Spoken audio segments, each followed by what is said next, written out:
I, Silas Whitlock, an old man now with 1 foot already in the grave, set this account to paper not for absolution, for I believe none is possible, but as a final testament to the truth.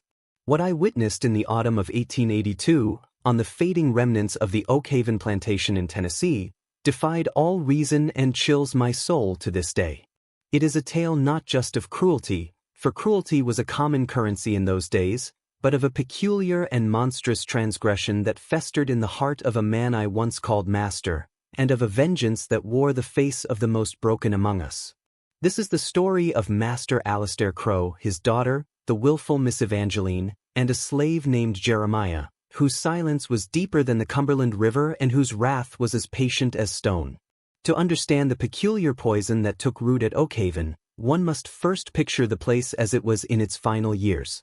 It was not the grand, white-columned estate of popular fancy, but a sprawling, somewhat shabby collection of buildings nestled in a hollow grown too thick with shadow. The land, once rich for cotton, seemed exhausted, as if the very soil was tired of giving. The big house, a 2-story structure of weathered gray clapboard, groaned in the wind, its shutters hanging crooked like broken teeth. Master Alistair Crowe was a man out of time. Where others had embraced new methods or sold their depleted acres, he clung to the old ways with a bitter, desperate fervor. He was a tall, gaunt man, perpetually dressed in a faded black broadcloth coat, his face a mask of stern disappointment etched deep by years of dwindling fortune. His wife, a delicate creature from Charleston, had long since succumbed to a consumption of both lung and spirit, leaving him with 1 child, Evangeline. Miss Evangeline was 17 in that fateful year, a creature of such contrasting nature to her surroundings that she seemed almost a phantom. She had inherited her mother's pale, ethereal beauty, hair the color of flaxen straw and eyes of a clear, unsettling blue.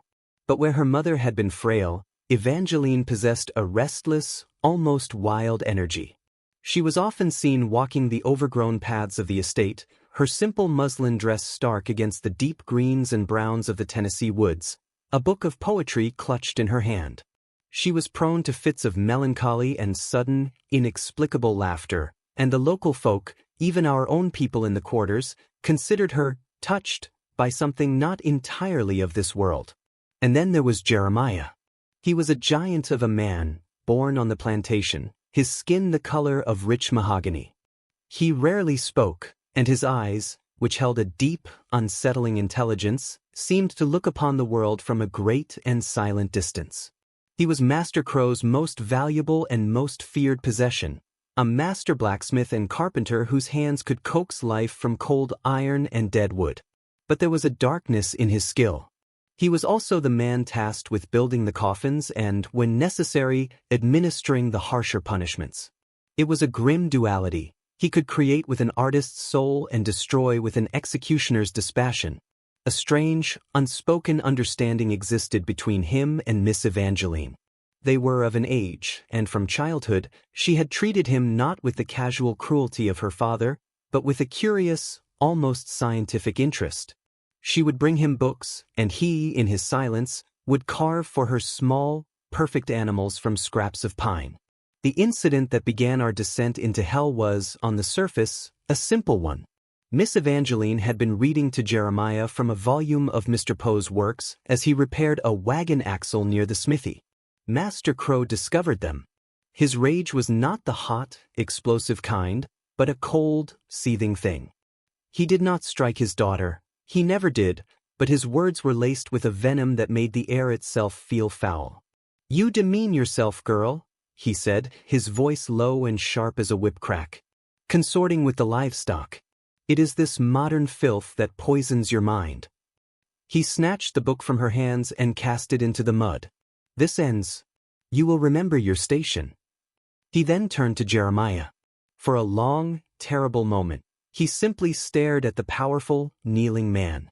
Then he issued his punishment, not for Jeremiah, but for Evangeline's perceived transgression. "You will not speak to him again. You will not look at him.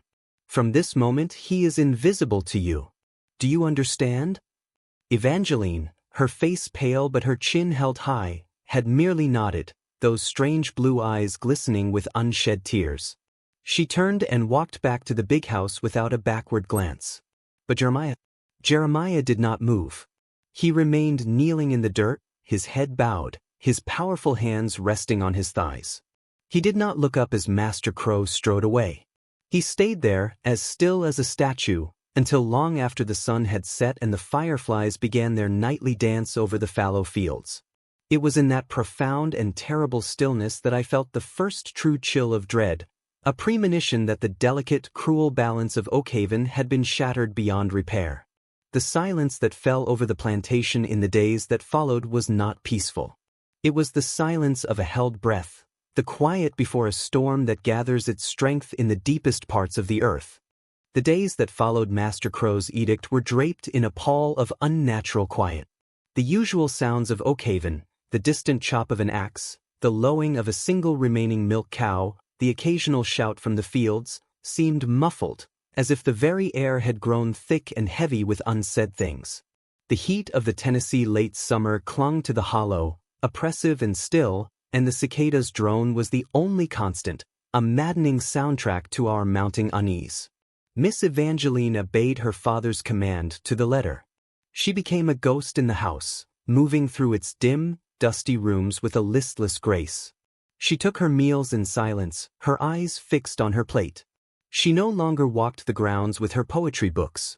She would sit for hours on the veranda, her embroidery hoop forgotten in her lap, her gaze fixed on some distant point in the dark, crowding woods that pressed in upon the plantation. It was not the obedience of a chastened daughter, but the profound, unsettling stillness of a deep and placid lake whose surface gives no hint of the turbulent currents beneath. Jeremiah, for his part, retreated further into his own impenetrable silence. His work at the forge continued with the same relentless, perfect efficiency. The ring of his hammer on the anvil was the heartbeat of Oakhaven, but it was a cold, mechanical sound now, devoid of the life it once seemed to possess. He spoke to no one, acknowledged no one. When you passed him, his eyes, those deep, knowing pools, would look right through you, as if you were the ghost. The other slaves gave him a wide berth, their superstitious fear of him, always present, now blossoming into something closer to awe. They whispered that he was speaking with old gods, the ones their grandparents had known across the water, and that the iron he shaped now was being tempered not just in fire, but in something far older and darker. It was about a fortnight after the incident that the first of the strange occurrences began. I had been tasked with inventorying the nearly empty smokehouse, a futile exercise, as we all knew the provisions for the coming winter were woefully inadequate. As I tallied the few remaining hams and sacks of meal, I felt a presence behind me. I turned, and there was Miss Evangeline. She stood in the doorway, backlit by the harsh afternoon sun, so that her face was in shadow. She did not speak for a long moment, simply staring at me with an intensity that made my skin prickle. "Silas," she said finally, her voice a dry whisper, like leaves scraping across stone. "Do you believe a soul can be trapped? Not by God or devil, but by a thought? A single, unyielding thought." I was taken aback, both by the question and by her addressing me, an old retainer, with such philosophical weight. I cannot say, Miss Evangeline," I stammered. "The Reverend says our souls are in God's hands." A faint, bitter smile touched her lips. "God does not come to Oakhaven, Silas. He hasn't for a very long time." Her eyes then drifted past me, through the grimy window of the smokehouse, towards the smithy, where the rhythmic clang of Jeremiah's hammer could be heard. "He is building a cage," she murmured, more to herself than to me. "A beautiful cage. I can hear it in the iron." Before I could form a response, she was gone, melting back into the sunlight as silently as she had appeared. I stood there, the ledger forgotten in my hands, a cold dread coiling in my stomach. Her words were the ramblings of a troubled mind, I told myself. Yet they clung to me. That evening, I saw Master Crowe standing at his study window, a glass of bourbon in his hand, staring out towards the slave quarters. His face, illuminated by the single lamp on his desk, was a grim mask of frustration and something else, a flicker of what I can only describe as fear. He had sought to break his daughter's spirit, to reassert his dominion, But in doing so, he had created a void in his own house, a silence that was somehow louder and more accusing than any defiance.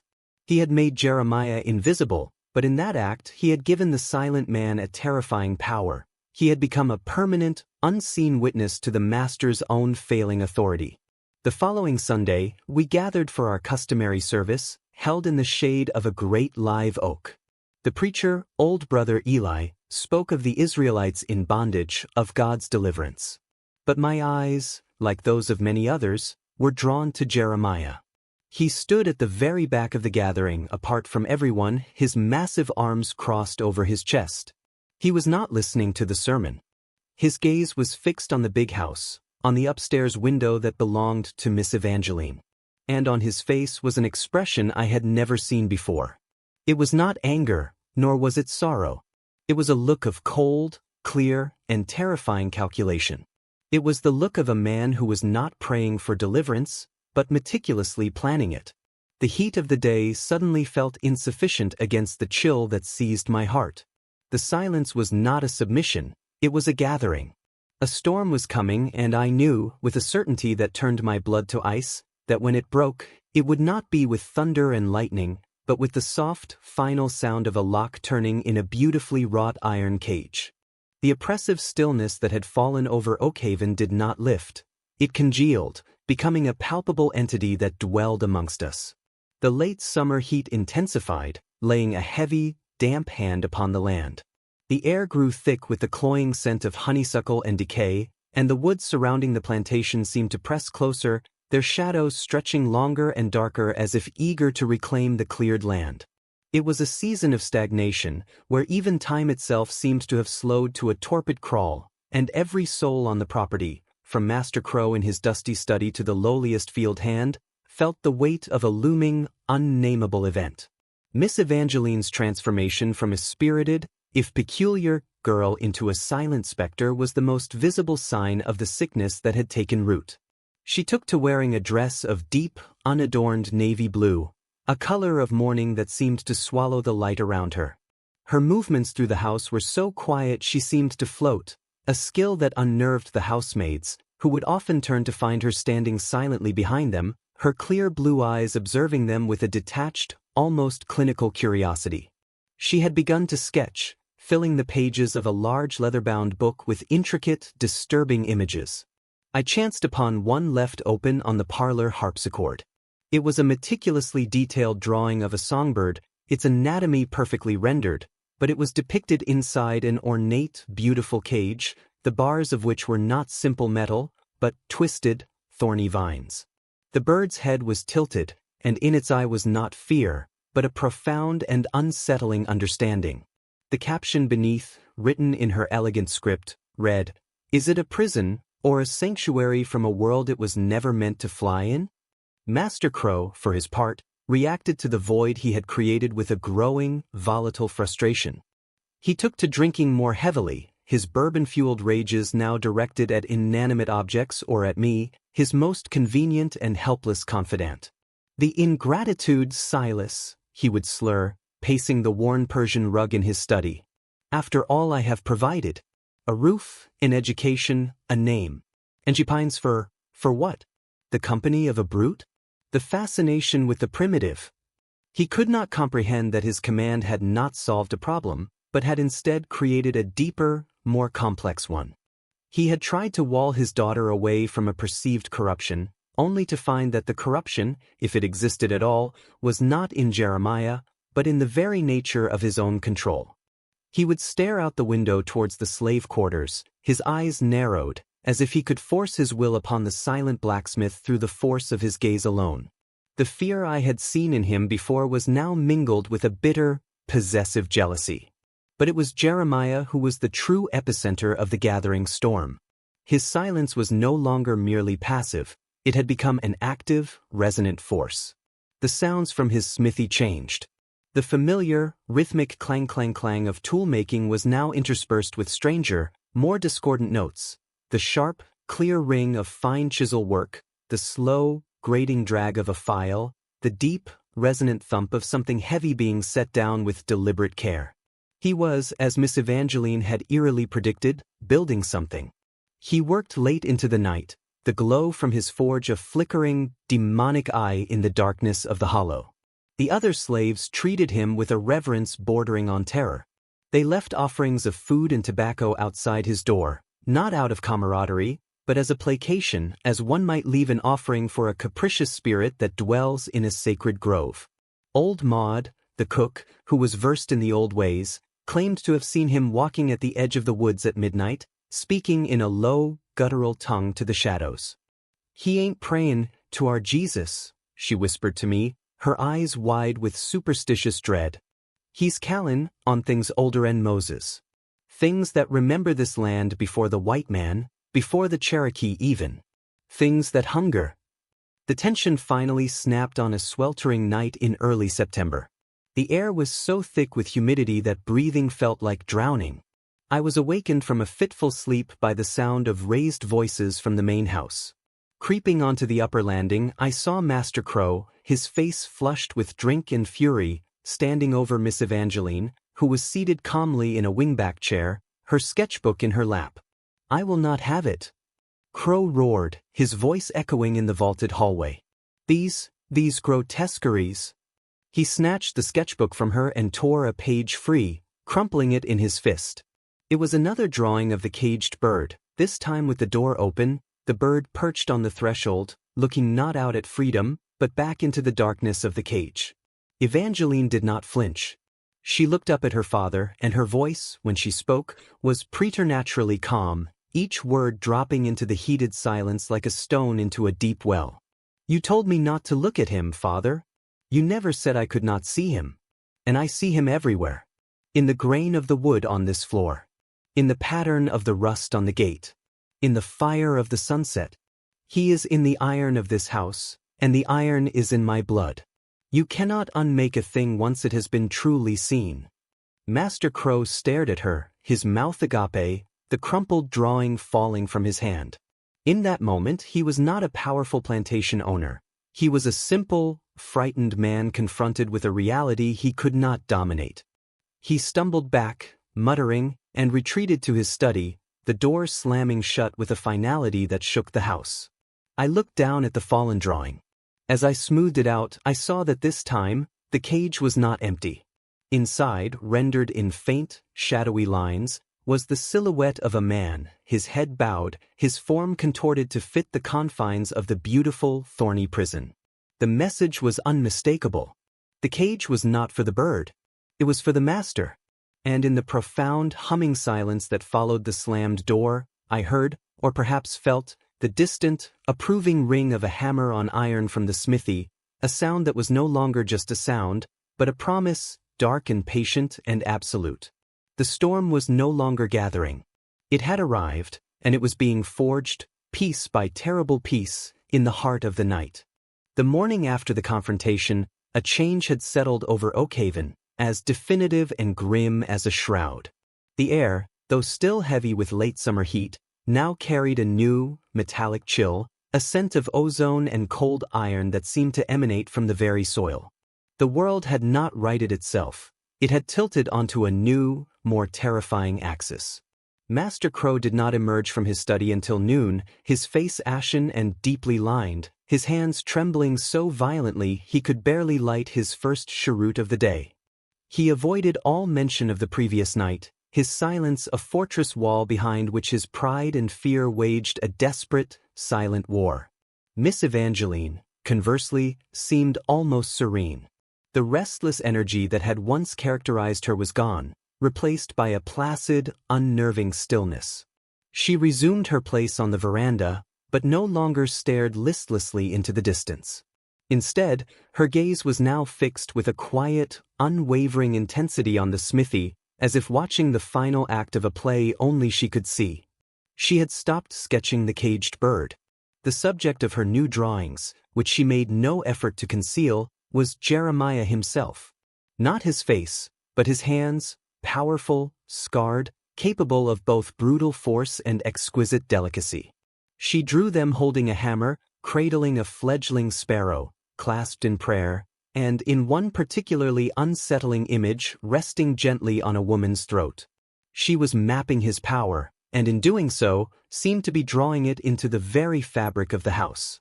It was the day after the confrontation that the first of the plantation's animals began to die. We found the old hound, Samson, lying stiff in the dust by the well. There were no marks upon him, no sign of struggle. His eyes were wide open, clouded with the milky film of death, and fixed in an expression of pure, primal terror. The local veterinarian, a pragmatic man named Dr. Prentice, was summoned from town. He examined the dog and could find no cause. "His heart just gave out, Alistair," he declared, wiping his hands on a rag. "Seen it before in old dogs. Frightened to death, by the look of him." The phrase hung in the air, chilling and inadequate. What could have frightened a dog like Samson, who had faced down raccoons and stray curs without a flinch? 2 days later, a prized milk cow was found in the same state in her stall, her massive body rigid, her terror-stricken eyes staring at the stable wall. Then it was the chickens, a half-dozen of them, all found clustered together in a corner of the coop as if seeking protection from some unseen predator, all dead without a single feather out of place. A palpable, superstitious terror began to grip the slaves. They spoke in hushed tones of a haint, a spirit of vengeance that fed on fear and stole the breath from living creatures. They avoided the smithy entirely now, making wide circles around it, their eyes darting nervously towards its ever-glowing forge. Old Maud took to hanging charms of twisted rowan and salt over the doorways of the quarters. Master Crowe responded to this new plague with a fury born of helplessness. He accused the slaves of poisoning the animals, of laziness, of incompetence. He ordered Jeremiah to investigate, a cruel and twisted irony that was not lost on any of us. Jeremiah emerged from his smithy, his apron stained with soot and something darker. He walked slowly to the well where the dog had died, then to the stable, then to the chicken coop. He did not touch the dead animals, merely stood over them, his head bowed as if in prayer or deep contemplation. Finally, he returned to where Master Crowe and I stood waiting. "Well?" Crowe snapped, his voice cracking with strain. "What is it? Is it a sickness? A poison?" Jeremiah lifted his head. His eyes, for the first time since the punishment, met the master's directly. There was no anger in them, no accusation. There was only a vast, ancient, and terrible knowledge. "No, master," Jeremiah said, his voice a low, resonant rumble that seemed to vibrate in the very bones of the earth. "It is not a sickness of the body. It is a harvest." "A harvest?" Crowe sputtered, his face purpling with confusion and rage. "What in God's name are you talking about, boy? A harvest of what?" Jeremiah's gaze did not waver. "You planted a seed of a particular kind, Master Crowe. A seed of a great wrong. You commanded the earth itself to be silent. You commanded sight to be blind. You commanded a soul to be a ghost." He paused, letting the weight of his words settle upon us. "The earth, it listens. And now it is reaping what was sown. It is harvesting the fear." He then turned, without being dismissed, a transgression so profound it left Master Crowe speechless, and walked back to his smithy. The rhythmic, discordant hammering began again almost immediately, a sound that now felt less like work and more like a dreadful, funerary drum. I looked from my master's stunned, pallid face to the retreating back of the blacksmith, and finally to the big house, where Miss Evangeline stood watching from the veranda. A faint, knowing smile touched her lips, a smile that held no joy, only a deep and chilling satisfaction. The pieces of the terrible puzzle were falling into place. This was not random misfortune. It was a calculated, systematic dismantling of Oakhaven's reality. Jeremiah was not just a man seeking revenge. He was an instrument of a deeper, older justice, and the dying animals were not the target. They were merely the first, terrible warning shots in a war being waged not with bullets and blades, but with silence, fear, and the patient, inexorable turning of a cosmic scale. The harvest of shadows had begun, and we were all trapped in the field, waiting to see what other terrible fruits would be gathered. The concept of a harvest, as articulated by Jeremiah in his low, earth-rumbling voice, took root in the psyche of Oakhaven with the speed and virulence of a contagion. The unexplained deaths of the animals ceased as abruptly as they had begun, but this brought no relief. The silence that followed was infinitely more dreadful, a held breath waiting for the next, inevitable catastrophe. The very atmosphere of the plantation seemed altered, charged with a static energy that raised the hairs on one's arms and set the nerves to jangling. The lush green of the Tennessee late summer now seemed lurid and oppressive. The songs of the few remaining birds sounded like shrill alarms, and the wind, when it stirred, carried whispers that seemed to coil from the dark, crowded woods. Master Crowe became a prisoner in his own home. He abandoned his study for the drawing room, where he kept a loaded pistol on the marble-topped table beside his bourbon decanter. He drank now not in fits of rage, but in a steady, despairing drip, his eyes perpetually darting towards the windows as if expecting to see some monstrous apparition pressed against the glass. The authority that had once defined him had crumbled into a twitchy paranoia. He began to distrust everyone, even me, his most loyal servant of 30 years. He would give contradictory orders, then fly into a fury when they were not carried out with a clarity they themselves lacked. The plantation's already faltering operations ground to a complete halt. The fields lay utterly fallow, a tangle of weeds and despair. It was during this period of escalating dread that I became aware of the nightly rituals. Driven by an insomnia born of my own profound unease, I took to walking the grounds in the small hours, a solitary figure moving through the silvered landscape of moonlight and shadow. On 3 separate occasions, I witnessed the same eerie tableau. Miss Evangeline would emerge from the house, a pale wraith in her dark dress, and walk with a purposefully slow, measured tread not towards the woods, but towards the smithy. She did not enter. She would stop a dozen yards from the open doorway, from which the hellish glow of the banked forge still pulsed like a slow, sleeping heart. And there, from the deep shadows within the smithy, Jeremiah would emerge. He would not approach her. They would stand in the moonlight, separated by that exact, deliberate distance, and simply look at one another. No words were exchanged. No gestures made. It was a communion of silence, a conversation conducted on a frequency to which the rest of us were deaf. The air between them seemed to crackle with an unspoken understanding, a shared purpose that was as intimate as it was terrifying. They were no longer master's daughter and enslaved blacksmith. They were co-conspirators in a plot whose final act I could not bear to imagine. After several minutes of this silent vigil, Evangeline would turn and glide back to the house, and Jeremiah would melt back into the darkness of his forge. The entire performance was conducted with a ritualistic precision that made my blood run cold. The final fraying of Master Crowe's sanity began with the dreams. He confessed them to me one morning, his hands shaking so badly he spilled coffee on his waistcoat. "He is in my head, Silas," he whispered, his eyes wild and bloodshot. "The blacksmith. At night, I dream of his forge. But he is not shaping iron. He is shaping. He has me on his anvil, and he is beating me out, thin, so very thin, like a sheet of foil. And she is there. My daughter. She is holding the book, his book, and she is reading from it. Reading my dimensions." He clutched my arm, his grip surprisingly strong. "It is just a dream, is it not, Silas? The mind plays tricks. It is the bourbon. It must be the bourbon." But I knew it was not the bourbon. The harvest was entering a new phase. Having reaped the fear of the animals, it was now sowing nightmares in the mind of the master. Jeremiah's power was not merely external. It had become invasive, a psychic poison seeping through the very foundations of Oakhaven and into the dreams of its lord. The breaking point came on a night of a full, bloated moon, a hunter's moon that cast a sickly, orange light over the hollow.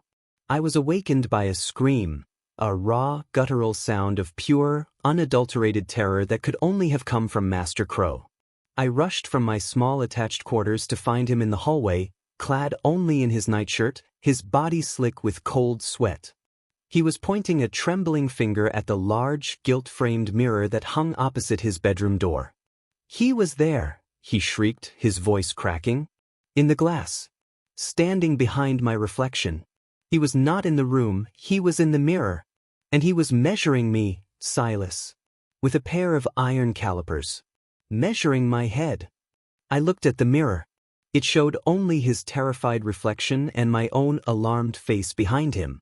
The hallway was empty, but on the polished floorboards in front of the mirror, clear as day in the moonlight streaming through the window, lay a single object. It was a pair of finely wrought iron calipers, exquisitely crafted, their points sharp and gleaming. They were cold to the touch and smelled of soot and the forge. I said nothing.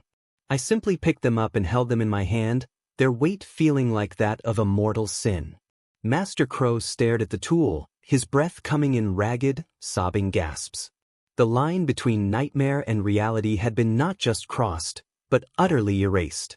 The harvest was no longer in the fields or the stables. It was in the house. It was in his mind. And the patient, silent reaper was not just gathering fear anymore. He was taking measurements. And we all knew, with a certainty that was as absolute as the grave, that he was building something to those specifications. The unraveling was complete. The master of Oakhaven was now its most terrified inmate, and his jailer was a ghost he himself had created, a craftsman whose medium was no longer just iron, but terror itself. The appearance of the iron calipers marked a watershed moment at Oakhaven. We had passed from a season of strange occurrences into the heart of a full-blown haunting, one that was as methodical and precise as its architect.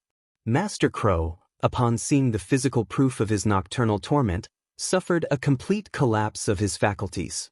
He retreated to his bedroom, refusing to leave, and had me nail the shutters closed from the inside, plunging the room into a perpetual, stuffy twilight. The only light came from a single oil lamp, whose guttering flame painted dancing, monstrous shapes upon the walls, feeding his paranoia. He would spend hours staring at the locked door, the pistol clutched in his hand, muttering about measurements and the geometry of damnation. The powerful plantation owner was gone, replaced by a cowering, broken shell of a man, drowning in a sea of terror of his own making. The plantation, untended and abandoned, began to decay with unnerving speed.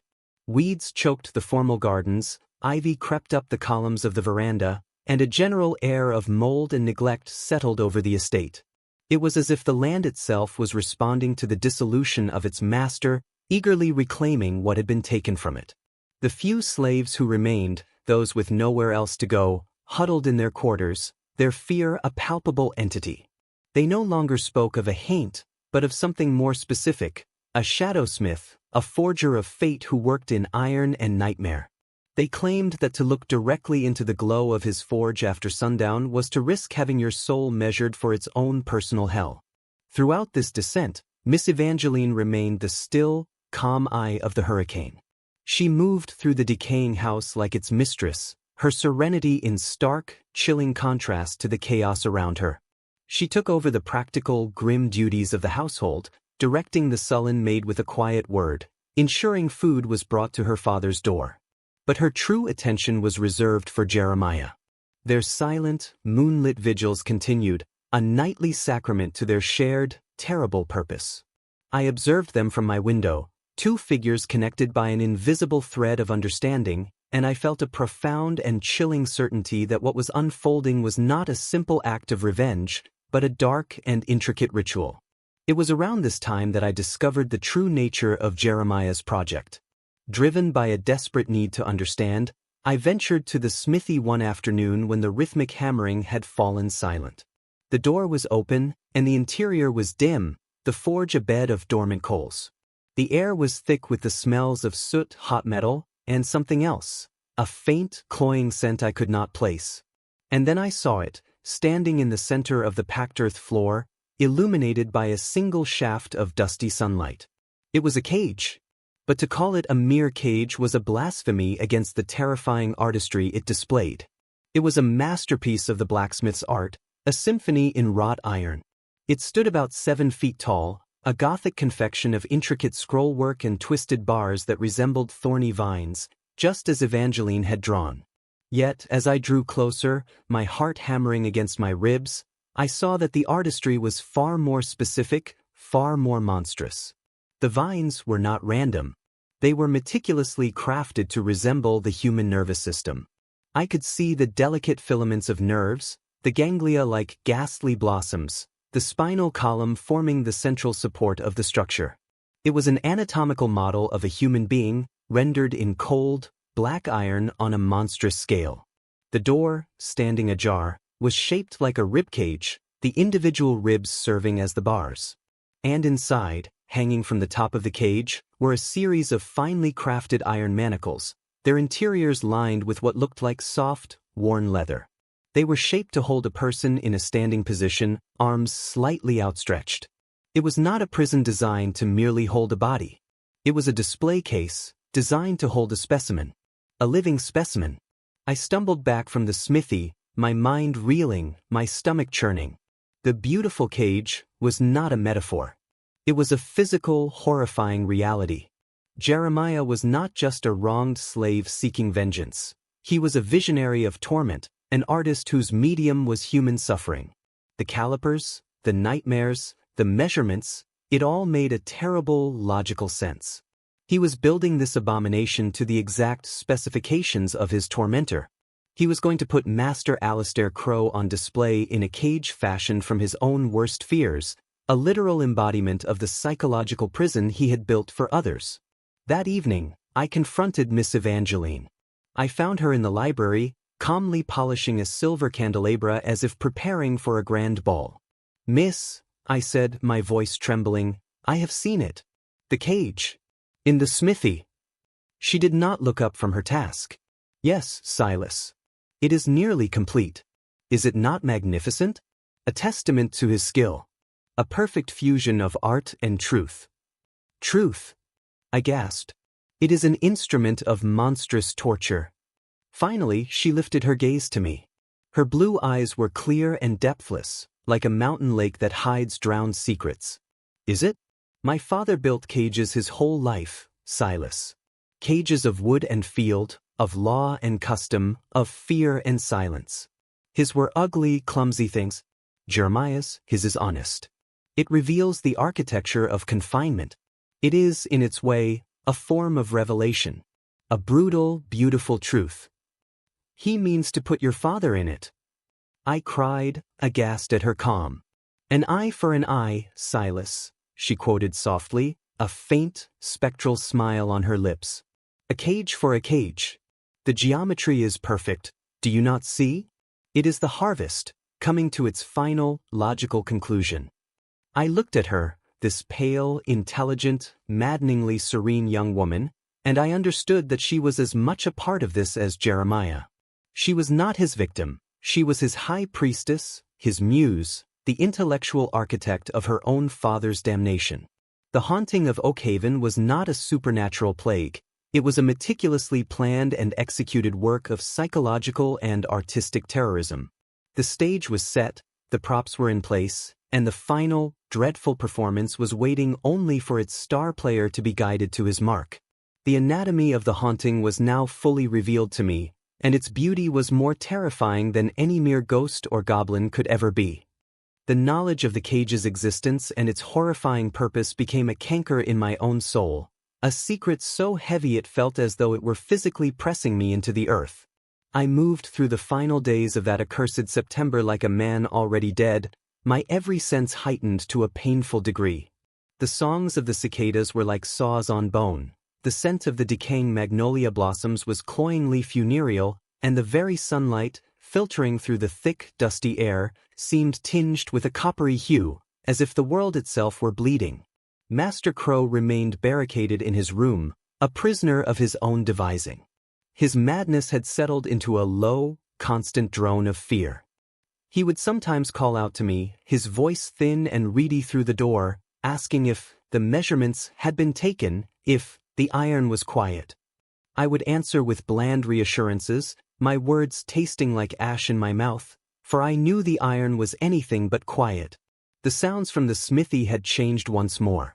The hammering had ceased entirely. Now there came the softer, more insidious sounds of finishing work, the slow, deliberate scrape of a file, the whisper-soft stroke of a polishing cloth on metal, the faint click of components being fitted together with exquisite precision. Each sound was a nail in the master's coffin, a stitch in his shroud. The atmosphere among the remaining house slaves was one of grim, resigned expectation. The initial terror had been refined into a kind of dreadful ritualism. They knew, as I knew, that a reckoning was at hand. Old Maud, her face a mask of weary fatalism, took to leaving small, traditional offerings not just at Jeremiah's door, but now also at the threshold of the smithy itself. A bowl of grits, a twist of tobacco, a handful of pecans. It was no longer a placation, it was an acknowledgement.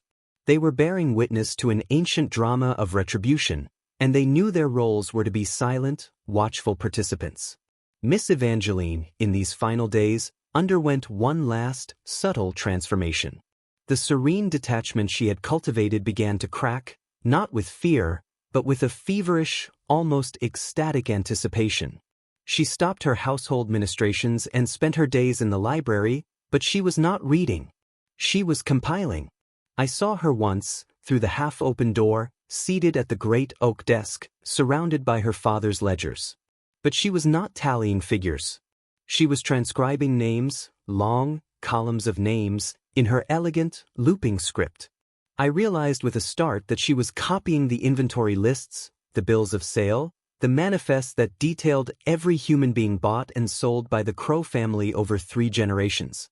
It was a ledger of souls, and she was meticulously creating a fair copy, as if preparing a document for some celestial or infernal audit.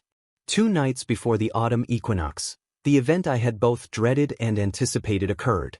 The night was unnaturally still and black, the hunter's moon having waned to a sliver.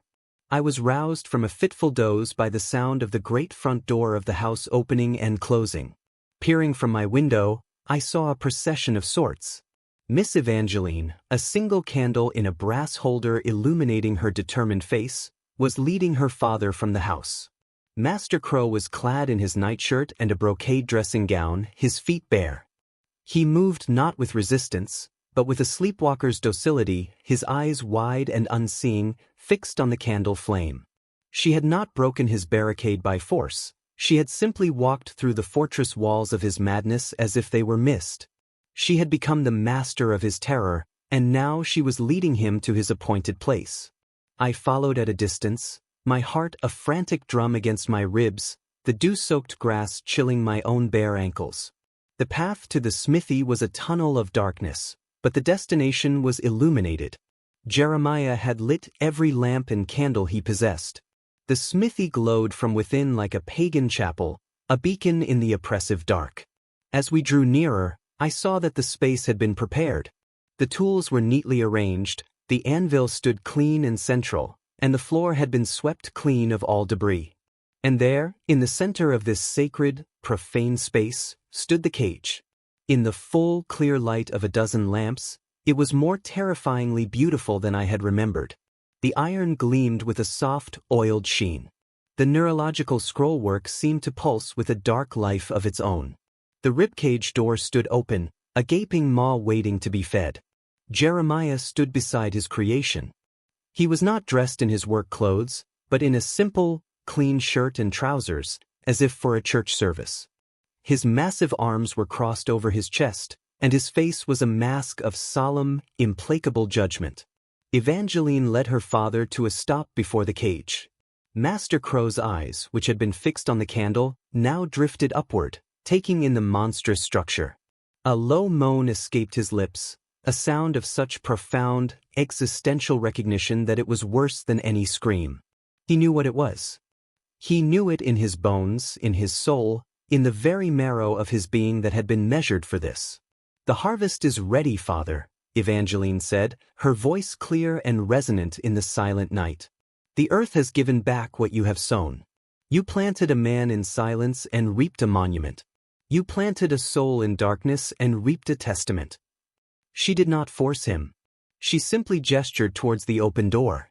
And Alistair Crowe, the master of Oakhaven, the man who had commanded the silence of others, who had built cages of law and custom, who had believed his will was the supreme force on his little patch of earth, took a single, faltering step forward. Then another. He walked into the cage of his own volition. He stepped over the threshold of the wrought iron ribcage and stood within the nervous system of his own damnation. He turned to face us, his eyes clearing for a moment, meeting mine. In them, I saw not a plea for help, but a final, shocking flash of understanding, an acknowledgement of the terrible, perfect justice of this moment. Then Jeremiah moved. With the solemn grace of a priest closing a reliquary, he stepped forward and swung the heavy, ribbed door shut.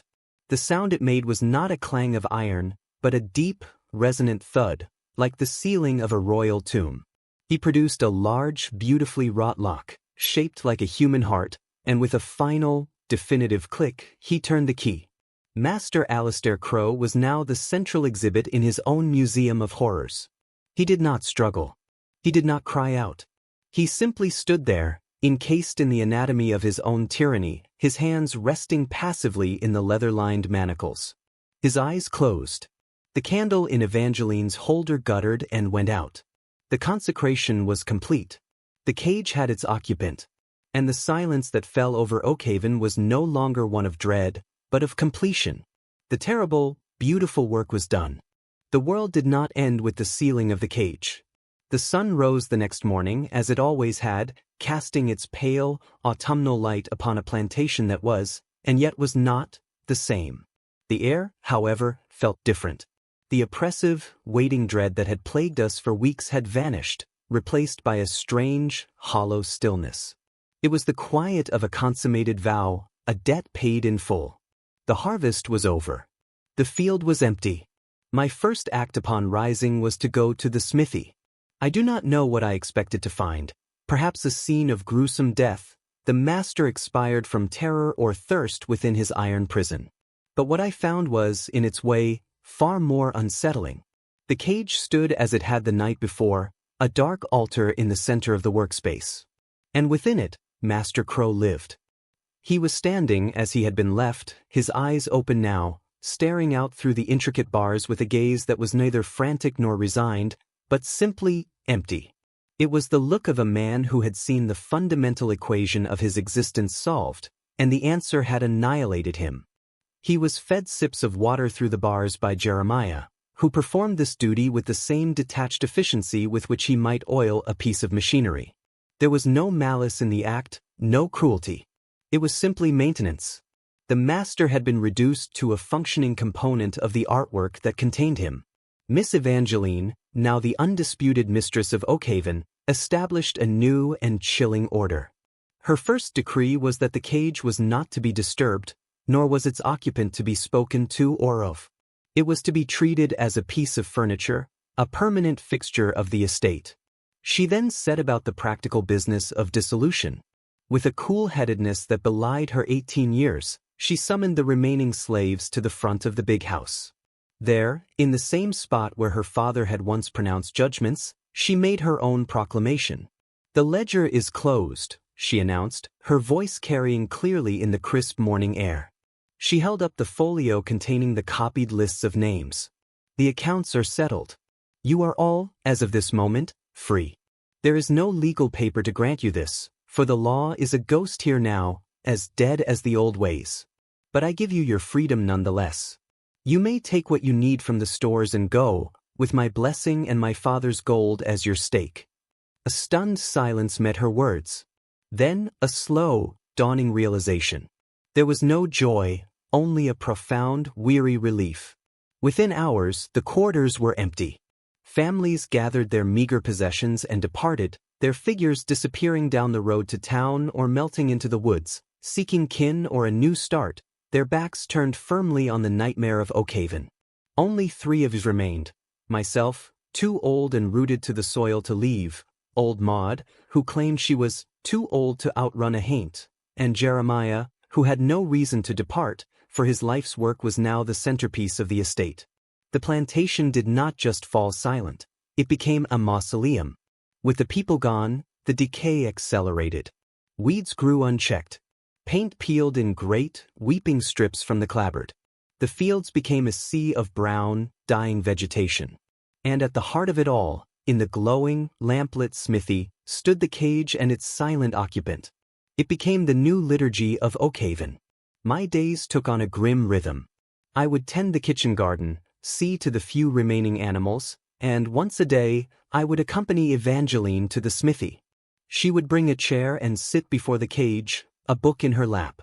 Sometimes she would read aloud, not from Poe or other dark romantics, but from dry agricultural journals or her father's own ledgers, her voice a calm, monotone recitation of crop yields and financial transactions. Other times, she would simply sit in silence, observing her father as one might observe a peculiar insect pinned in a display case. She was studying him, documenting the effects of his confinement, adding the final data points to her and Jeremiah's grand experiment. Jeremiah, meanwhile, had resumed his work at the forge, but his purpose had shifted. He was no longer building cages or tools of punishment. He began to create objects of stunning, mundane beauty. Delicate scroll work for gates that would never be hung, intricate weather vanes, finely wrought hinges and latches. It was as if the terrible creative energy that had been focused into the cage had now been released, flowing into purely aesthetic pursuits. He and Evangeline rarely spoke in my presence, but their communion was deeper than ever. They were the high priest and priestess of this quiet, dying world, tending their living relic. Once I dared to ask her, "Miss Evangeline, how long will he remain in there?" She looked up from her book, her blue eyes clear and untroubled. "For as long as it takes, Silas." "As long as what takes?"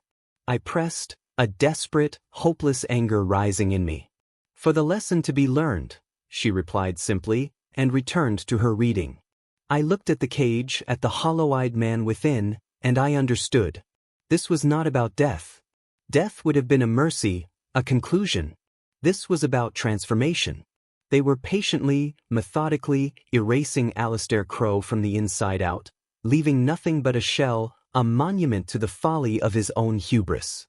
The new liturgy was one of silent, patient, unending judgment, and its chapel was the smithy, its icon the cage, and its congregation consisted of the two architects of this quiet apocalypse and one old, terrified man who was forever bound to bear witness. The horror was no longer in the act, but in the terrible, endless peace that had followed it. The autumn bled into a winter of uncommon severity, as if the season itself had conspired to seal Oakhaven in a frozen, crystalline tomb. The first snows came early in late November and did not relent. They fell in great, silent shrouds, muffling what little sound remained, until the plantation was submerged in a profound whiteness, a blank page upon which our grim reality was the only text. The world was reduced to the stark contrast of black and white, the skeletal black branches of the trees against the blinding snow, the dark, brooding mass of the big house against the pale expanse of the fields, and the black iron of the cage against the pure, untrammeled snow that piled around the smithy. Life within this frozen tableau contracted to its most essential elements. Our existence became a small, isolated orbit around the smithy, which now glowed day and night, a pulsating heart of warmth and dread in the frozen landscape. Jeremiah had become the undisputed master of our survival. He kept the forge blazing not for his work, but for heat, and he had ingeniously rigged a series of pipes to carry warmth to the big house, a final, ironic service rendered by the enslaved to the master he had entombed. He hunted, setting traps in the deep woods, and his silent, solitary returns with rabbit or fox were what sustained the three of us, Evangeline, old Maud, and myself. The cage and its occupant became the central, unspoken fact of our frozen world. Master Crowe, or what remained of him, endured. Jeremiah saw to his basic needs with a ritualistic, impersonal care. He would melt snow for water and pass a ladle through the bars. He would spoon thin, meat-based broths into the master's mouth, the way one might feed a fledgling bird. There was no struggle, no resistance. Alistair Crowe had become a perfect, passive recipient. He did not speak. He rarely moved. He simply stood, encased in his wrought iron nervous system, his breath pluming in the cold air of the smithy, his eyes fixed on some point in the middle distance, seeing nothing, or perhaps seeing everything. It was during this long, white silence that Evangeline began her most ambitious project. She turned the library, a room already thick with the ghosts of the past, into her scriptorium. She had me move her father's great oak desk to the center of the room, and there, by the light of a single guttering lamp, she began to write. But this was no mere diary. She was composing what she called the Oakhaven Testament, a complete and unflinching chronicle of everything that had transpired.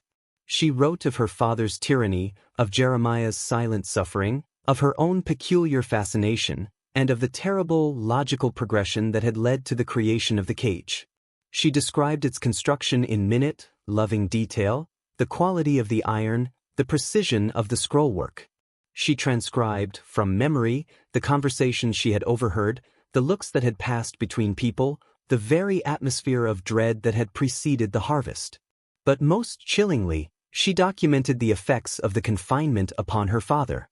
She kept a daily log, noting his physical state, his respiratory rate, the scant expressions that flickered across his hollow face. She was not writing out of guilt or a need for confession. She was writing as a naturalist would document the behavior of a rare species in captivity. Her work was a cold, brilliant, and terrifying act of dissection, the final intellectualization of the horror. The cage was the experiment, and the Oakhaven Testament was its peerless, damning lab report. I was her unwilling amanuensis, fetching ink, trimming quills, and sometimes at her command, reading passages back to her. The words, spoken aloud in the silent, book-lined room, took on an incantatory power. Day 72 of the confinement, she would dictate, her voice calm and measured. The subject shows a marked decrease in autonomic response. A spider has built its web between the index and middle fingers of his left hand, and he has not disturbed it. It is a fascinating symbiosis. The spider enjoys the perfect stillness of its host, and the host, what does the host enjoy, I wonder? The final absence of choice? The ultimate abdication of will. Listening to her, I felt I was losing my own grip on reality. The moral universe I had known, a world of sin and punishment, of right and wrong, had been replaced by this new, alien landscape of pure, aesthetic cause and effect. In Evangeline's world, her father's fate was not a tragedy. It was a theorem that had been elegantly proven. Jeremiah, meanwhile, seemed to be undergoing his own transformation. The act of vengeance, once consummated, appeared to have drained the anger from him, leaving behind a figure of immense, sorrowful power. He moved through the snow-covered world with a quiet grace, his movements economical and sure. He began to spend hours sitting opposite the cage, not in triumph, but in a state of deep contemplation. It was as if he was studying the man he had broken, searching for some final answer in the ruins. Sometimes he would speak to the silent figure, his voice a low, soft rumble. "You thought you owned the earth," he would say, not with venom, but with a kind of weary amazement. "You thought you owned the people on it. You thought you could command a soul to be silent. But the earth, it has its own laws. Deeper laws. And a soul is a wild thing. You cannot cage it without becoming caged yourself. Do you see now? Do you understand the geometry?" There was never an answer, of course. Only the soft hiss of the snow against the window and the crackle of the forge. The master had become a silent oracle, a sibyl whose prophecy was his own ruined state. The winter reached its deepest point on the night of the solstice. The cold was so intense it felt like a physical presence, a crystalline demon squeezing the life from the land. We huddled in the library, the three of us, around a small fire, the wind howling like a banshee outside. Evangeline was writing, the scratch of her quill the only sound. Old Maud slept fitfully in her chair. I stared into the flames, contemplating the sheer, stark strangeness of my life. It was then that Jeremiah entered. He stood in the doorway, his massive frame outlined by the darkness of the hall, his face grim. "He is failing," he said simply. We followed him back through the cold house, through the biting wind, to the smithy. The cage stood as it always had, but the figure within had changed. Alistair Crowe was slumped in his manacles, his head lolled to one side. His breathing was a shallow, ragged whisper. The end, so long expected, was finally here. Evangeline approached the cage, her testament clutched to her chest. She observed him with the same clinical eyes she had maintained for weeks. But then, something shifted. A faint tremor passed over her face. She reached out a hand, not to touch him, but to touch the cold iron of the cage, her fingers tracing the delicate, nerve-like scrollwork. "The experiment is concluding," she whispered, more to herself than to anyone. But as she said it, her voice lacked its usual certainty. For the first time, I heard a flicker of something else, not remorse, but perhaps a dawning, horrifying realization that some data, once gathered, can never be unknown, and some truths, once proven, can become a cage for the one who proved them. The long winter had frozen everything, including, it seemed, the heart of the scientist who had orchestrated it all. The final measurement was being taken, and for the first time, I wondered if Evangeline was not also a subject in her own terrible study. The death rattle of Alistair Crowe was a sound that seemed to last for an eternity, though in truth, it could not have been more than a few minutes. It was a dry, rasping struggle, the sound of a soul being reluctantly scraped from its mortal coil. There in the lamplit smithy, with the winter wind moaning a dirge outside, the three of us, Evangeline, Jeremiah, and I, stood as witnesses to the final act of the drama we had all, in our own ways, helped to stage. Jeremiah was the first to move. With a practicality that was both jarring and necessary, he produced a large iron key, the one that locked the heart-shaped padlock, and opened the ribcage door. The hinges groaned, a sound of protest from the metal, or perhaps from the universe itself. He then stepped inside the cage, his large frame making the space seem suddenly small and unbearably intimate. With a surprising, almost reverent gentleness, he unfastened the leather-lined manacles that had held the master upright for so long.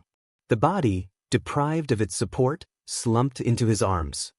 He carried Alistair Crowe out of his iron prison as one might carry a sleeping child, laying him gently on a clean bed of straw he had prepared near the forge. The contrast was shocking, the frail, withered body in its soiled nightshirt against the vibrant, golden straw, the hellish glow of the fire painting the scene in flickering, demonic light. The cage stood open and empty behind them, a vast, intricate black silhouette that now seemed less like a monument and more like a gaping, unanswered question. Evangeline did not weep. She did not collapse.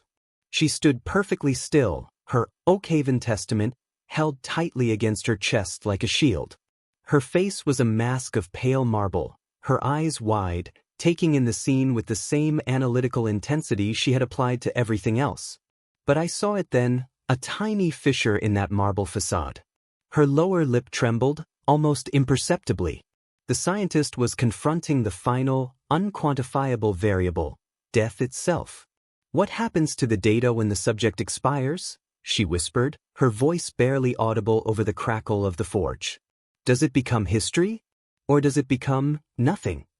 No one answered her. Jeremiah knelt beside the body, and with a strange, solemn ritualism, he reached out and closed the master's eyes. He then placed his large, scarred hand over the man's heart, holding it there for a long moment, as if feeling for the echo of the life that had fled.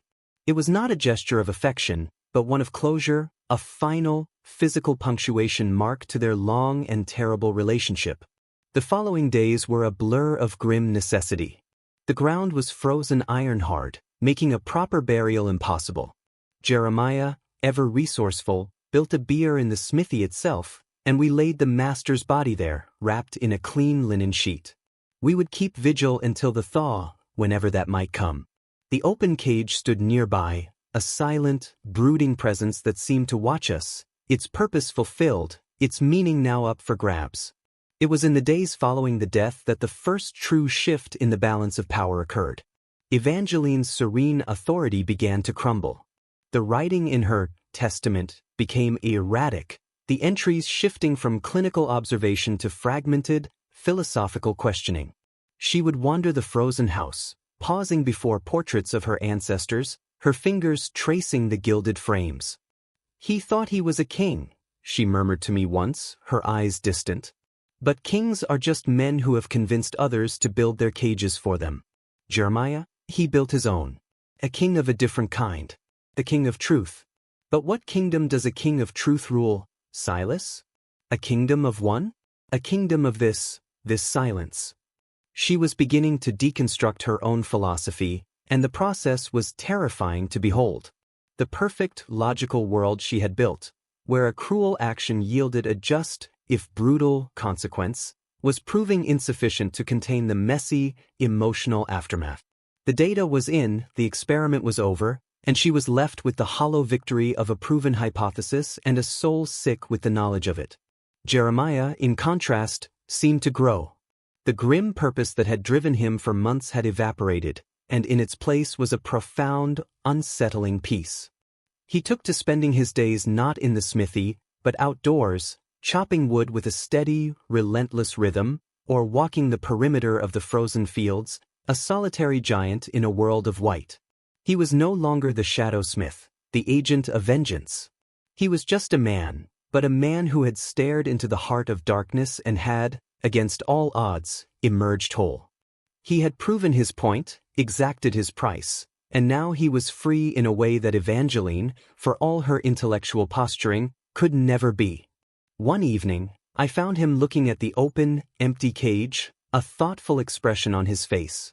"It is a fine piece of work," I ventured, unsure of what else to say. He nodded slowly. It served its purpose. A key can only unlock one door. A tool can only do one job. He turned his deep, knowing eyes on me. The cage is done. The man is done. The question is, what comes next for those who are left? It was a question I had been desperately avoiding. With the master gone, the last vestige of the old world had died. We were three people adrift in a frozen landscape, bound together by a secret too terrible to speak of, with no law, no society, and no future to guide us. The last breath had been drawn, and in the silence that followed, the first, terrifying question of our new reality had been asked. Well, we were the survivors of a moral shipwreck, and the shore was nowhere in sight. The cage was empty, but we were all, in our own ways, still trapped within the memory of it. The thaw, when it finally came, was not a gentle transition but a violent, messy rupture.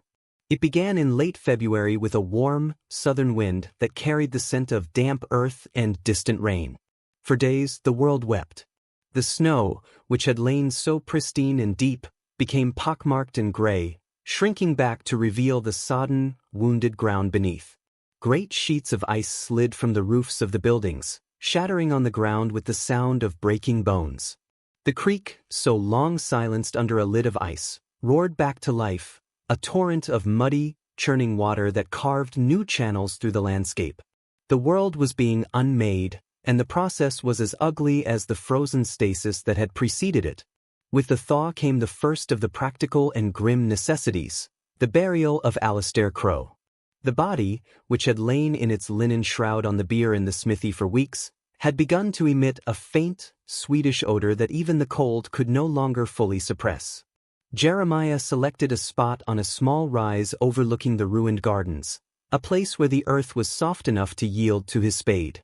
There was no ceremony. No words were spoken. The three of us, Jeremiah, myself, and a silent, watchful Evangeline, stood by as he lowered the wrapped bundle into the raw, red gash in the earth. He filled the hole with a steady, rhythmic motion, his face impassive. It was the final, physical severance from the old world. The master of Oakhaven was returned to the earth from which he had tried to wrest his dominion, his passing marked by no stone, no cross, only the mute testimony of turned soil. It was after the burial that the true unraveling of Evangeline Crowe began in earnest. The focus of her brilliant, fractured mind, once fixed so intently upon her father and his cage, now turned inward, and without that external object for her analysis, she began to devour herself. She abandoned the Oakhaven Testament, leaving the final pages blank. The great ledger lay open on her desk, a monument to an inquiry that had reached its terrible, inconclusive end. She took to wandering the house, a restless ghost in her own home. She would pause before the empty cage, which still stood in the center of the smithy, its door swinging slightly on its hinges in the drafts that now swept through the building. She did not look at it with triumph or satisfaction, but with a kind of bewildered loss, as if she were a painter who had completed her masterpiece only to find it staring back at her with accusing eyes. "The data is corrupt," she confessed to me one evening, her voice thin and frayed. We were in the library, surrounded by the silent, leather-bound witnesses of her family's history. I failed to account for the observer. I thought I was outside the experiment, merely recording. But I was inside it all along. My curiosity, my fascination, it was a variable. It contaminated the results. She had come to the horrifying realization that she was not just the scientist. She had been a subject, and her own clinical detachment had been a form of pathology. The cage had not just held her father, it had held her own soul captive to a single brutal idea. And now that the idea had been executed, she was left with the hollow shell of it. Her behavior grew increasingly erratic. She developed a fixation with locks and keys. She would spend hours at her father's old desk, sorting through his keys, trying each one in the various locks of the house. The desks, the cabinets, the chests, as if searching for one that would unlock a door out of her own mind. She found the key to the heart-shaped padlock that had secured the cage, and she wore it now on a ribbon around her neck, a cold, iron weight resting against her breastbone. Jeremiah observed her decline with a quiet, sorrowful intensity. He tried to engage her in practical matters, the planning of a spring garden, the repair of a leaking roof, but she would only look at him with those wide, lost blue eyes and shake her head. "The geometry is wrong, Jeremiah," she would say. "The angles are all off.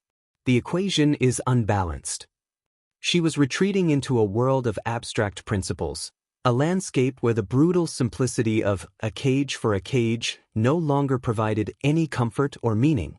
The real world, with its messy thaws and its silent graves, was too much for her. The vengeance she had helped orchestrate had been a clean, sharp knife. The aftermath was a festering, ambiguous wound. One rainy afternoon, I found her in the smithy, standing before the open cage. She had the heart-shaped key in her hand. "It's just a door now," she murmured, not to me, but to the empty space within. "It doesn't lead anywhere. It just is. A beautiful door that leads to nothing." She reached out and touched one of the bars, her fingers tracing the nerve-like scrollwork. I thought we were revealing a truth, but all we did was build a very complicated lie. She looked at me then, and for a fleeting moment, the brilliant, haunted girl I had known was fully present in her eyes. "What do you do, Silas, when you achieve everything you set out to do, and you find nothing but emptiness on the other side? What is the punishment for a perfect crime?" I had no answer for her. The thaw had melted the snow, but it had also melted the certainties that had held our little world together. The cage was empty, the master was in the ground, and the architect of it all was disintegrating before our eyes. The unraveling was complete. The long, cold experiment was over, and the result was not justice, not victory, but a silence more profound and terrible than any that had come before. We were free, but we were trapped in the consequence of our freedom, and the path forward was as muddy and uncharted as the fields of Oakhaven after the spring melt. The spring of 1883 arrived at Oakhaven not as a season of renewal, but as a fever dream. The land, starved and abused, erupted in a frenzy of unchecked growth. Weeds and brambles clawed their way up the veranda steps. Kudzu draped the skeletal remains of the slave quarters in a shroud of aggressive green, and the air grew thick with the cloying perfume of honeysuckle and decay. It was a vitality that felt obscene, a mockery of the human order that had once tried to impose itself upon this patch of earth. The plantation was being erased, consumed by the very wilderness it had been carved from. In the midst of this green dissolution, Evangeline's mind continued its swift, terrifying decline. The precise, analytical thinker was gone, replaced by a fractured, spectral creature. She began to conflate the past and present, memory and reality. She would set a place for her father at the dinner table, then fly into a rage when he did not appear. She would speak to him as if he were standing beside her, her conversations a one-sided litany of apologies, accusations, and bewildered questions. "You see, father," she would say, gesturing to the rain-lashed window. "The earth doesn't care for your ledgers. It writes its own accounts in green and rot. Your columns of figures were a child's scribble against the calculus of the seasons. She became obsessed with the concept of resonance. She claimed the house was filled with echoes of the past, that the very timbers held the memory of every command uttered, every silent tear shed. She would press her ear to the walls, her eyes wide with a frantic intensity, listening for the ghost of her father's voice, for the whisper of Jeremiah's hammer, for the sound of her own lost innocence. The cage was a tuning fork, Silas, she explained to me one day, her fingers nervously plucking at the key around her neck. It struck a note, a perfect, terrible note of justice. But the note is still vibrating. Can't you hear it? It's in the walls. It's in the soil. It's in me. She tapped her chest, her knuckles white. I am the cage now. The bars are here. She tapped her temple. And the prisoner is me. Her physical state deteriorated alongside her mind. She ate little, and the simple navy dress hung from her frame like a sack. Her pale skin grew translucent, the blue veins visible at her temples and wrists. She was becoming a ghost, fading into the haunted landscape she had helped create. Jeremiah watched this transformation with a growing, helpless anguish. The quiet peace he had found after the master's death was shattered by this new, more subtle torment. He tried to care for her, bringing her broths and wild herbs, but she would often look at him without recognition, as if he were a stranger, or worse, a specter from a forgotten dream. One evening he found her in the smithy. She had dragged a chair inside and was sitting before the empty cage, which now seemed less like a tool of vengeance and more like a forgotten god in a ruined temple. The spring rains had driven a family of swallows to nest in its uppermost scrollwork, and their frantic chirping filled the silent space. He's in there, you know, Evangeline said, not turning as Jeremiah entered. Jeremiah stood beside her, his massive presence a stark contrast to her fragility. Who is in there, Miss Evangeline? The idea, she whispered, her eyes fixed on the empty space within the bars. The perfect, beautiful, terrible idea. We put it in there for safekeeping, but it won't be still. It hums. It's growing. Soon it will need a bigger cage. She turned her fever-bright eyes to him. You'll have to build another, Jeremiah. A bigger one. For the next idea. And the next. Jeremiah knelt beside her chair, bringing his face level with hers. It was a gesture of profound intimacy and humility. There will be no more cages, he said, his voice low and firm, a rock in the shifting sands of her madness. The work is done. Is it? She asked, a sly, knowing smile touching her lips. Or has it just begun? You broke a man, Jeremiah. You broke the master. But who breaks the master breaker? What cage holds the shadow smith? She reached out a trembling hand and touched his face, her fingers cold as clay. Your freedom is the most beautiful cage of all. You just can't see the bars yet. Her words hung in the air, a final, devastating critique of their entire endeavor. She had seen through to the heart of the paradox. In achieving his vengeance, Jeremiah had bound himself to the act forever. He was free from slavery, but he was now the eternal keeper of this terrible place, this story, this ghost of a girl. He was trapped by his own victory. A profound sorrow settled on Jeremiah's features. He had wielded a power beyond any plantation owner's dream, a power drawn from the old bones of the earth and the deep well of his own suffering. He had commanded fear, shaped iron into nightmare, and brought a proud man to dust. But he could not command the peace of the girl he had, in his own way, come to love. He could not file away the bars of the prison she had built in her own mind. He did not try to argue with her. He simply picked her up, her body light as a doll in his arms, and carried her out of the smithy, away from the empty cage and the nesting swallows. He carried her back to the big house, through the halls echoing with the resonance of the past, and up to her room, laying her gently on the bed. He was still the master of Oakhaven, but his domain was now a kingdom of ghosts, and his only subject was a queen who was losing her crown to the whispering voices in the walls. The ghost was no longer in the machine of the cage, it was in the machine of the mind, and there was no key, no hammer, no forge hot enough to ever set it free. The summer that descended upon Oakhaven was a crucible of heat and despair. The sun, which had once felt like a source of life, now beat down upon the plantation with a brutal, interrogating intensity. The unchecked vegetation, so vibrant in the spring, began to brown and wilt under the relentless glare, filling the air with the dusty scent of hay and desiccation. The world was not growing anymore. It was baking, hardening into a final, rigid form. And within the great house, Evangeline Crowe's mind completed its final, terrible metamorphosis. She no longer recognized me or Jeremiah. We had become characters in a vast, internal drama whose script only she could read. Sometimes she was a queen, and the rotting house was her castle. She would drape herself in moth-eaten velvet curtains, placing a tarnished silver tiara upon her head, and hold court in the dusty drawing room. She would issue decrees to an invisible assembly, her voice regal and clear. "Let it be known," she would proclaim, pointing a trembling finger at an empty chair, "that the borders of the kingdom are closed. The export of sorrow is hereby forbidden. The import of memory shall be taxed at a rate of 1 forgotten tear per shipment." She would then turn to Jeremiah, who stood silently by the door, a monument of patient grief. "Captain of the guard, see that my will is done. Let the iron gates remain shut." At other times, she was a little girl again.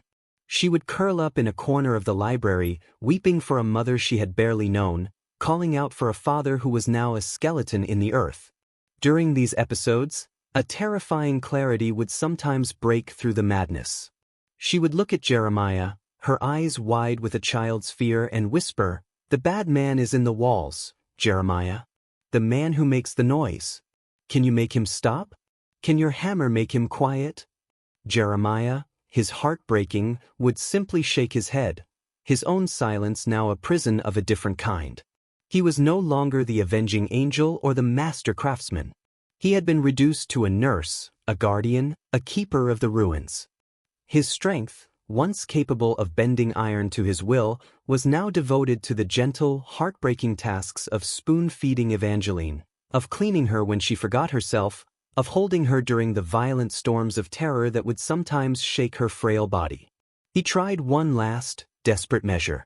Believing that the sight of the cage was a source of her fixation, he decided to dismantle it.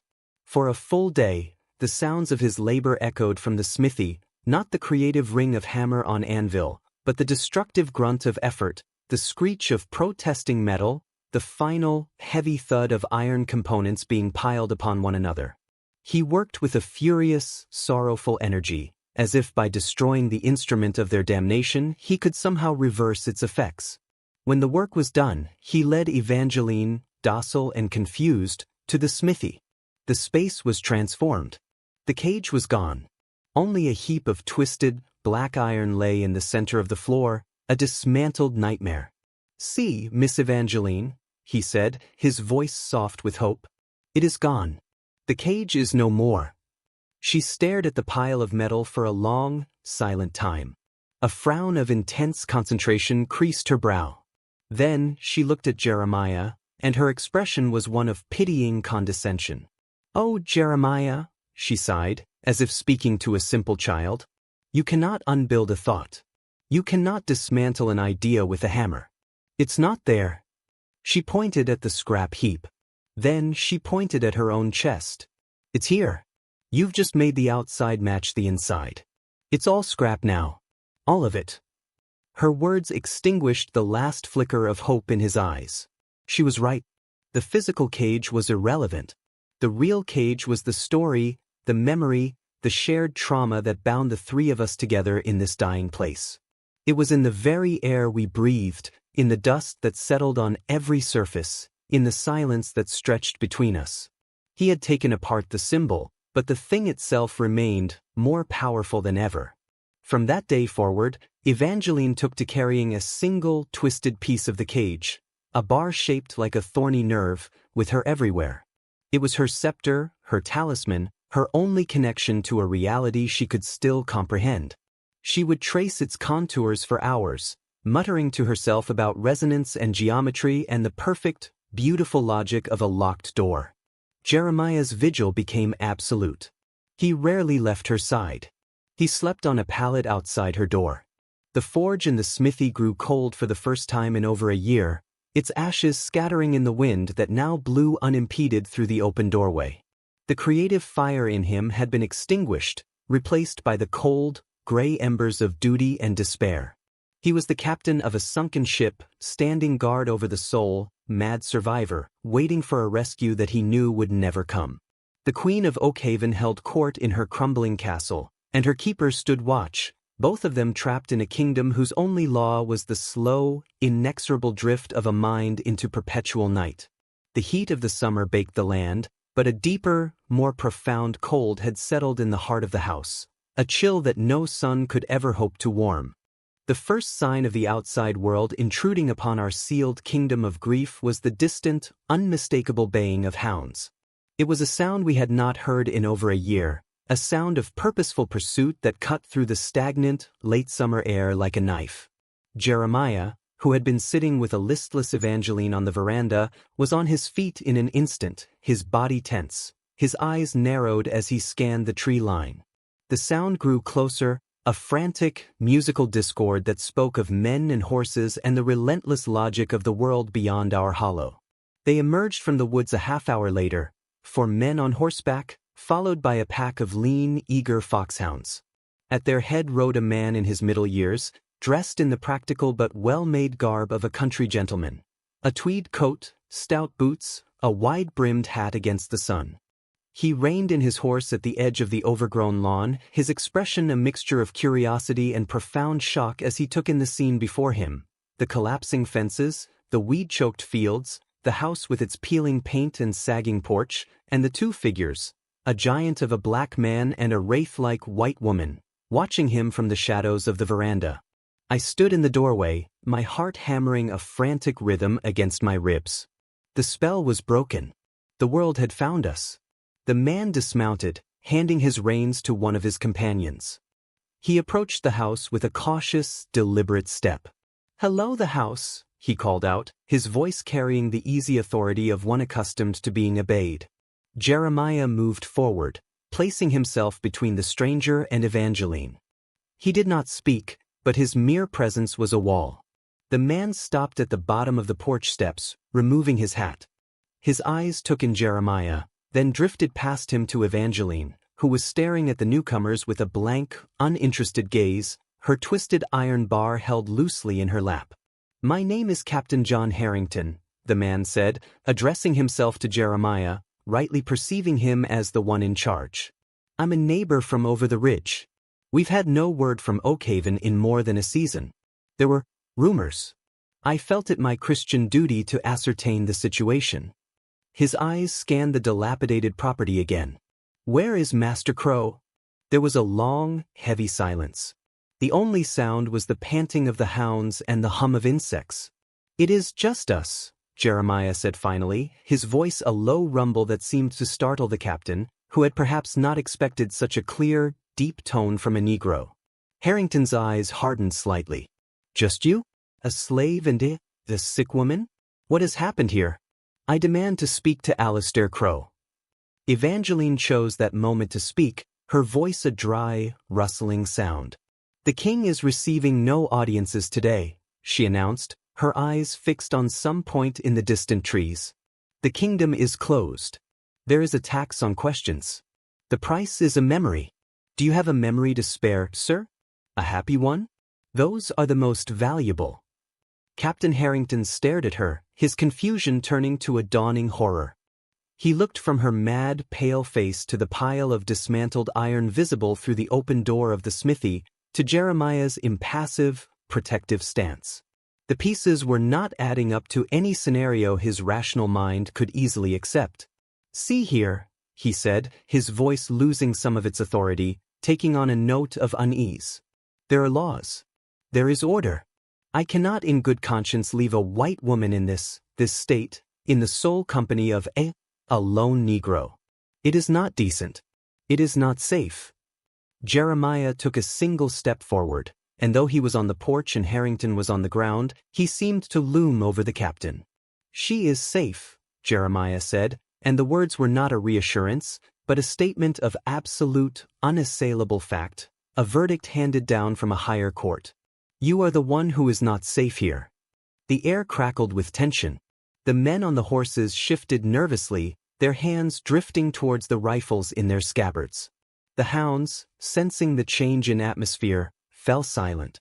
Harrington looked into Jeremiah's eyes, and what he saw there, not defiance, not anger, but a bottomless, ancient calm that held a universe of unspoken truths, made him take an involuntary step back.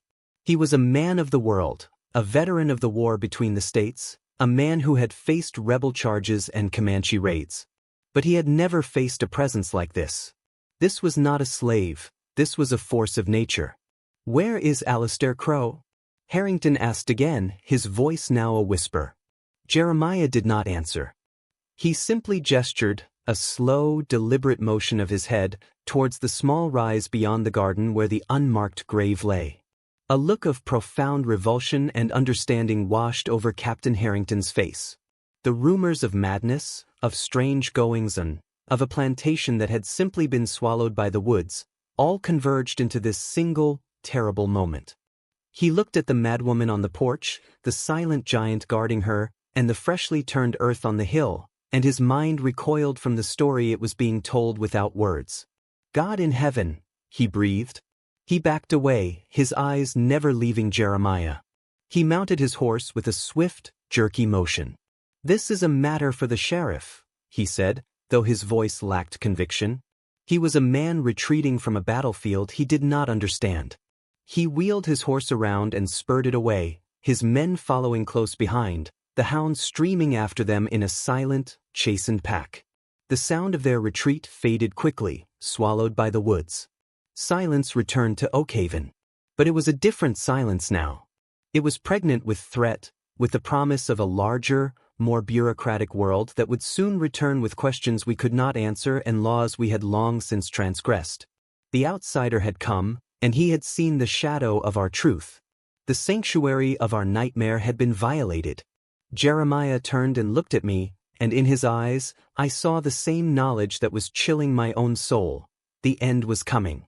It would not be the end we had expected, not a quiet fading into dust, but an end brought by men with badges and writs, an end that would drag our dark, beautiful, terrible secret out into the blinding, unforgiving light of day.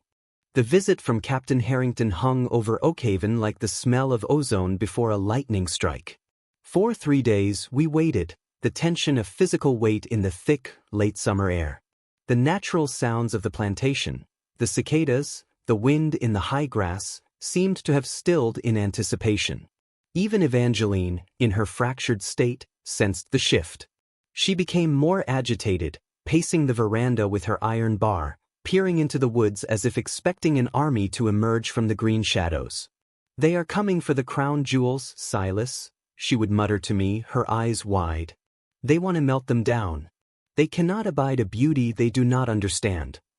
Jeremiah, meanwhile, prepared. He did not board up windows or sharpen weapons. His preparation was subtler, more profound. He spent hours walking the property's perimeter, not as a sentry, but as a man memorizing every detail of a beloved face he knew he would soon lose. He would run his hand over the bark of a particular oak, stand for long minutes looking at the way the light fell through the ruined roof of the slave quarters, or simply listen to the whisper of the creek. He was saying goodbye. On the 4th morning, they arrived. It was not a single rider with a few companions, but a formal procession. A covered wagon led the way, followed by a dozen men on horseback. Among them were Captain Harrington, the local sheriff, a stout, grim-faced man named Boggs, and a stern, elderly woman in a severe black dress whom I recognized as Miss Abigail Ward, the county's sole representative of charitable and corrective society. They brought with them the apparatus of the state, writs, handcuffs, and a palpable, rigid determination to impose order upon our chaos. They drew up in a semicircle before the house. Sheriff Boggs dismounted, his hand resting on the pistol at his hip. "Jeremiah," he called out, his voice booming in the unnerving quiet, "you are to come out, unarmed, and submit to questioning regarding the death of Alistair Crowe. And we are here to take Miss Evangeline into protective custody." Jeremiah emerged from the house, not onto the veranda, but to stand in the center of the overgrown lawn. He wore no weapon, His hands were open at his sides. He was a fortress of flesh and will. "The master is dead," Jeremiah stated, his voice calm, carrying to every man present. "He died of a sickness. We buried him according to God's law and the land's need." "That's not for you to decide, boy," Sheriff Boggs snapped, using the demeaning term instinctively. "We have reports of strange happenings. A white woman driven mad. A master dead and buried without a doctor or a preacher. A slave acting as master. This ain't right, and it ends today." It was then that Miss Ward spoke, her voice like the cracking of thin ice. "The child? Where is the poor child? We are here to save her from this degradation." Her eyes swept over Jeremiah with pure, unadulterated disgust. As if on cue, Evangeline appeared on the veranda. She had dressed herself in a ragged, once fine ball gown of her mother's, its silk stained and torn. The twisted iron bar was in her hand, held like a royal scepter. Her hair was wild, her eyes blazing with a febrile light. "Degradation?" she echoed, her voice ringing with a shocking clarity. "You speak of degradation? You, who build your cages from paper and hypocrisy? You, who chain souls with your whispers and your laws?" She pointed the iron bar at Miss Ward. "Your mind is a small, ugly box, madam. You would not know a king if he crowned you with stars, nor a truth if it burned your tongue." A stunned silence fell upon the party. They had expected a victim, a pitiable creature to be saved. They were not prepared for this articulate, mad prophetess. "See," Captain Harrington said to the sheriff, his voice low. "I told you. The place is bewitched. The Negro has poisoned her mind." "Her mind was poisoned long before I came here," Jeremiah said, his voice still calm, but now with an edge of granite. "It was poisoned by the same sickness that let you all believe a man could own another man. It was poisoned by the silence you all demanded. We are just the harvest of that poison. You do not like the fruit? Then you should have planted different seeds." He was not arguing his innocence. He was putting their entire world on trial. Sheriff Boggs had heard enough. "Take him," he ordered 2 of his deputies. The men dismounted and advanced warily. Jeremiah did not move. He did not look at them. His eyes were fixed on Evangeline. As the first deputy reached for him, Jeremiah spoke one last time, his words meant for her alone. "The geometry holds," he said, his voice soft yet carrying. "The circle is complete." The deputy grabbed his arm. And Jeremiah, the man who could bend iron with his hands, who had held a plantation master in the palm of his will, offered no resistance. He allowed them to clamp the cold, steel manacles around his wrists. He did not look at his captors. He kept his eyes on Evangeline, a look of such profound and sorrowful love that it transcended the madness, the horror, and the gathered crowd of gaping men. Evangeline watched them lead him away. She did not cry out. She did not protest. A strange, serene smile touched her lips. She raised her iron scepter in a final, graceful salute. Then Miss Ward and a matron from the wagon ascended the steps and took Evangeline by the arms. She went with them willingly, almost eagerly, as if she were a guest finally being led to a long-awaited banquet. She was still smiling as they helped her into the covered wagon, her eyes already looking at a world only she could see. I stood in the doorway, the last witness, as they led them away, Jeremiah in chains, Evangeline in her ragged ball gown.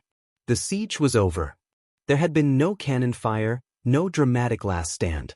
The world of order and law had simply marched in and, with the brute force of its normalcy, had dismantled our beautiful, terrible kingdom of silence. They had taken the queen and the king, leaving only the crumbling castle and its lone, ancient chronicler, surrounded by the whispering ghosts and the enduring, terrifying truth of what had transpired within its walls. The silence they left behind was the loudest I had ever heard. The silence that fell over Oakhaven after the departure of the sheriff's party was of a different quality than any that had come before. It was not the pregnant, waiting silence of impending storm, nor the serene, terrible silence of a consummated vengeance. This was the hollow, echoing silence of a vacuum, of a space from which the very soul had been violently extracted. I was alone. Truly, utterly alone for the first time in my 67 years. The two central poles of my existence, the mad, brilliant queen and the silent, powerful king of this ruined domain, were gone, and the axis of my world had shattered. For the first few days, I moved through the empty house like a ghost myself, my footsteps the only sound in the cavernous, dusty rooms. I would catch myself setting 3 places at the table, or listening for the sound of Evangeline's humming, or looking towards the smithy for the glow of Jeremiah's forge. But there was only stillness and dust. The house, which had groaned and settled for years, now seemed to hold its breath, as if it too knew the story was over and was waiting to collapse into the finality of it. I felt a compulsive need to preserve the scene, to bear witness not just in memory, but in fact. I began a methodical, hopeless inventory of the kingdom they had left behind. I started in the library. Evangeline's Oakhaven Testament still lay open on the desk. I read the final entries, her handwriting devolving from its elegant script into a frantic spidral. The last legible words were, "The observer becomes the subject. The data consumes the scientist. The cage is..." The sentence ended in a long, ink-blotted scratch. I closed the book, its weight feeling like a tombstone in my hands. I ventured into the smithy. The pile of dismantled cage parts lay where Jeremiah had left them, a tangled sculpture of defeat. I picked up a single, nerve-like bar, cold and heavy. It was the mate to the one Evangeline had carried away. I ran my fingers over its perfect, terrible scrollwork, and for a moment I felt a flicker of the immense, artistic will that had created it, a will that had sought to make injustice visible, to give form to a silent scream. It was not merely a tool of punishment, it was an argument crafted in iron. And now its voice was silenced, its components destined for scrap or, worse, oblivion. I walked to the grave on the hill. The earth had settled, and a few hardy weeds had already taken root. There was no marker. No one would ever know that the man who had once owned 10,000 acres and 100 human souls lay here, in an unmarked plot, his legacy not one of wealth or lineage, but of a single, monstrous artifact and a daughter driven to madness by the logical conclusion of his own principles. The harvest was complete, and the field was barren. Weeks bled into a month.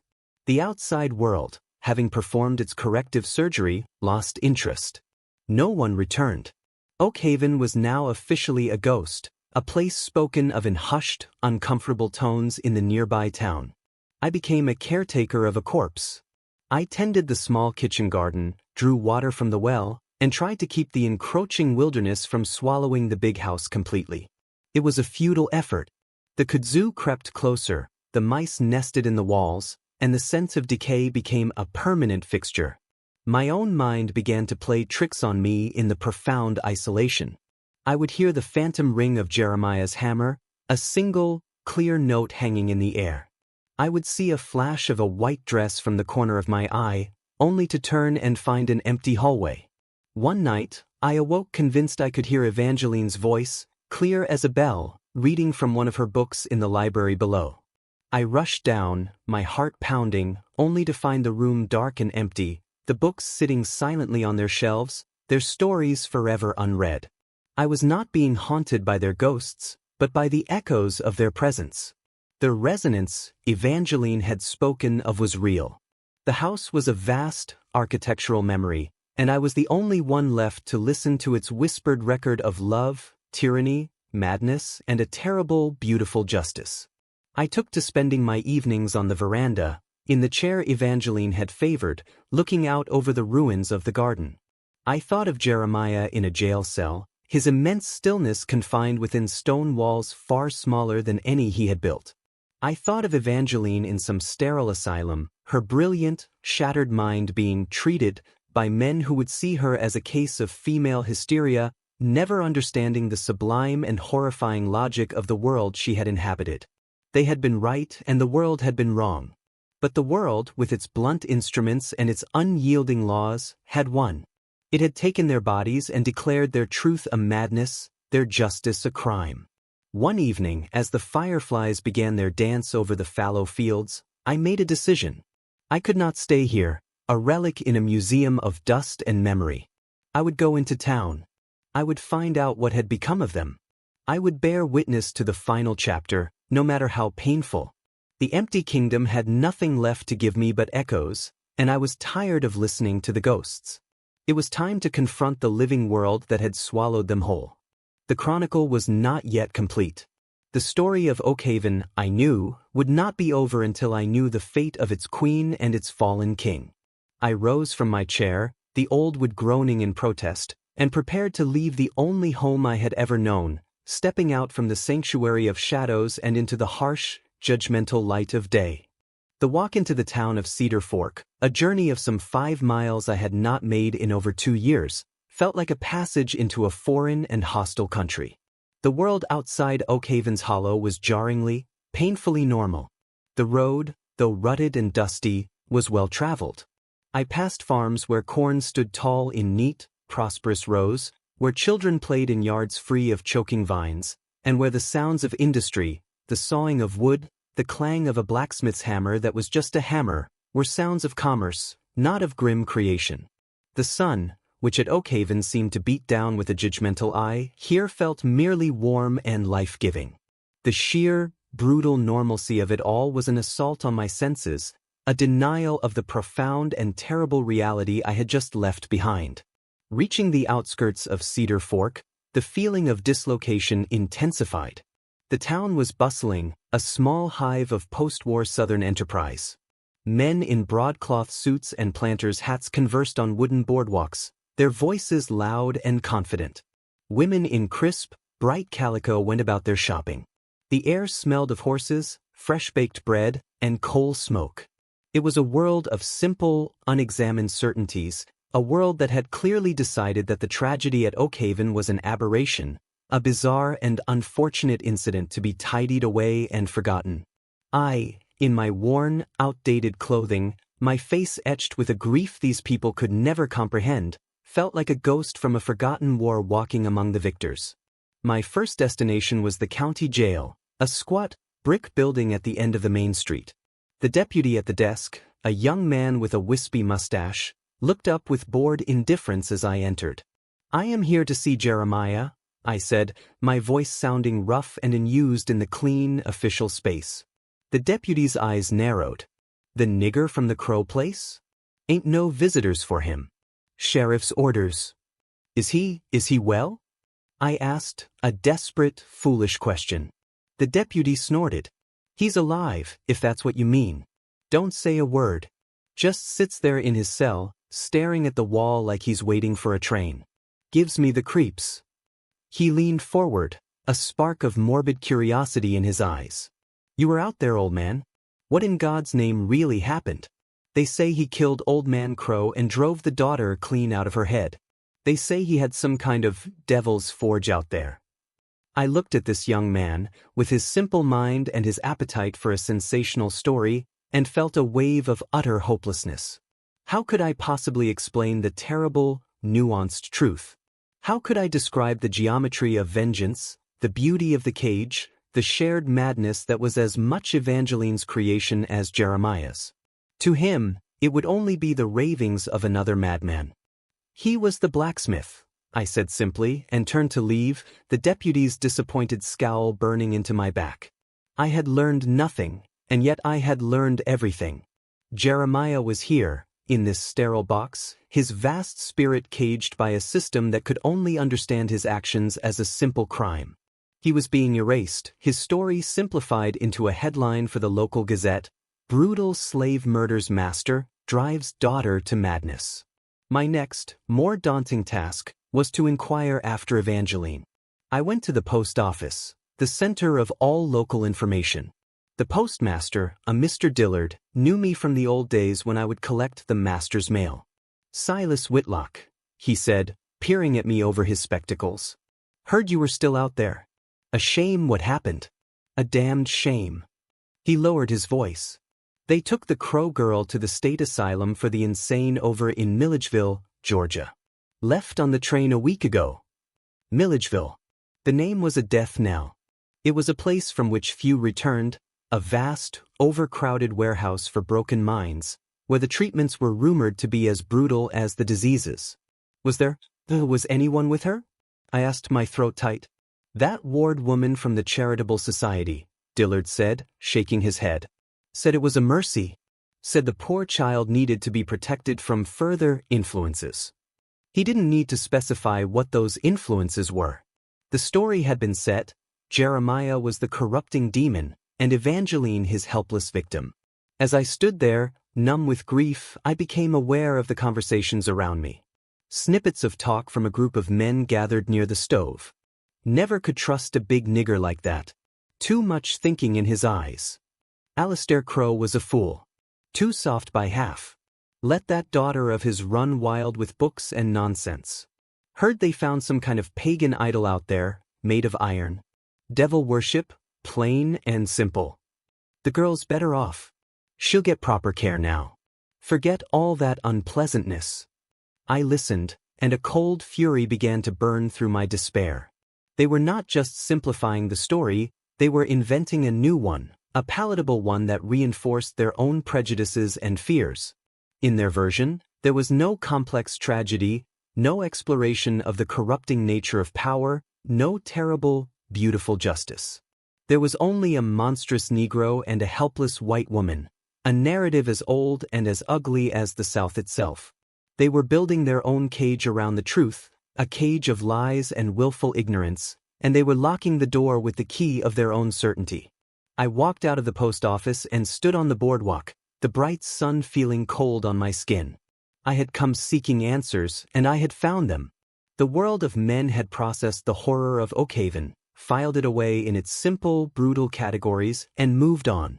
Jeremiah would likely hang, his true story dying with him. Evangeline would be swallowed by the anonymity of the asylum, her brilliant mind sedated into a docile stupor. And I was left, the sole keeper of a truth that no one wanted to hear, a secret that was too complex, too challenging, too terrible for the clean, certain world of Cedar Fork. The emptiness of Oakhaven was no longer just physical, it had become a metaphysical truth. We had all been victims, and we had all been perpetrators, and the outside world, in its desperate need for simple stories, had utterly failed to understand the difference. Returning to Oakhaven after my foray into Cedar Fork was like descending into a tomb after a brief, disorienting glimpse of the living world. The silence of the hollow now felt like a sanctuary, a refuge from the brutal, simplifying narratives of the town. The buzzing normalcy of Cedar Fork, with its gossip and its certainties, was a profound violation of the complex, painful truth I carried within me. Here, amidst the decay and the whispering memories, the story could still exist in its full, terrible ambiguity. I no longer felt like a mere caretaker of a dead estate. I had become a keeper of the flame, the last guardian of a truth that was being systematically erased and rewritten by the world outside. A fierce, protective resolve solidified within my aging heart. They would not have their simple story. I would not let the memory of Jeremiah be reduced to that of a brutish murderer, nor Evangeline to a pitiable victim. The world might bury them in lies, but I would preserve the awful, beautiful truth here, in the place where it had been born. My purpose was renewed. I began a new project, one far more ambitious than my previous inventories. I decided to write, not a dry chronicle like Evangeline's Testament, but a full and proper account, a narrative that would capture not just the events, but the atmosphere, the characters, the slow, chilling descent into that final, terrible justice. I would write the story of Oakhaven as I had witnessed it, with all its shades of gray, its moral quagmires, and its haunting beauty. I set up a writing desk in the library, using Evangeline's leftover ink and paper, and began. The work was agonizing. Reliving those days, the first signs of Evangeline's fixation, the growing power in Jeremiah's silence, the construction of the cage, the master's pathetic end, was a form of exquisite torture. The words came slowly at first, then in a torrent, my hand cramping as I tried to keep pace with the flood of memory. I wrote of the way the moonlight had silvered Evangeline's hair during her silent vigils. I described the exact, resonant tone of Jeremiah's hammer on the anvil, a sound that was both creative and funereal. I detailed the terrifying, intelligent beauty of the cage, its nerve-like scrollwork that was both an anatomical study and a work of art. I did not shy away from the horrors. I wrote of the dead animals, their eyes frozen in terror. I wrote of Master Crowe's nightmares, of the phantom calipers, of the profound, soul-shattering fear that had preceded his imprisonment. I wrote of the final, chilling scene in the smithy, the body slumped in Jeremiah's arms, the open cage standing as a silent witness. And I wrote of the aftermath, Evangeline's unraveling, her poignant, mad pronouncements, and Jeremiah's patient, heartbreaking vigil over her ruin. As I wrote, the house itself seemed to cooperate with my endeavor. On still afternoons, a beam of light would fall across Evangeline's abandoned sketchbook, illuminating one of her drawings of the caged bird.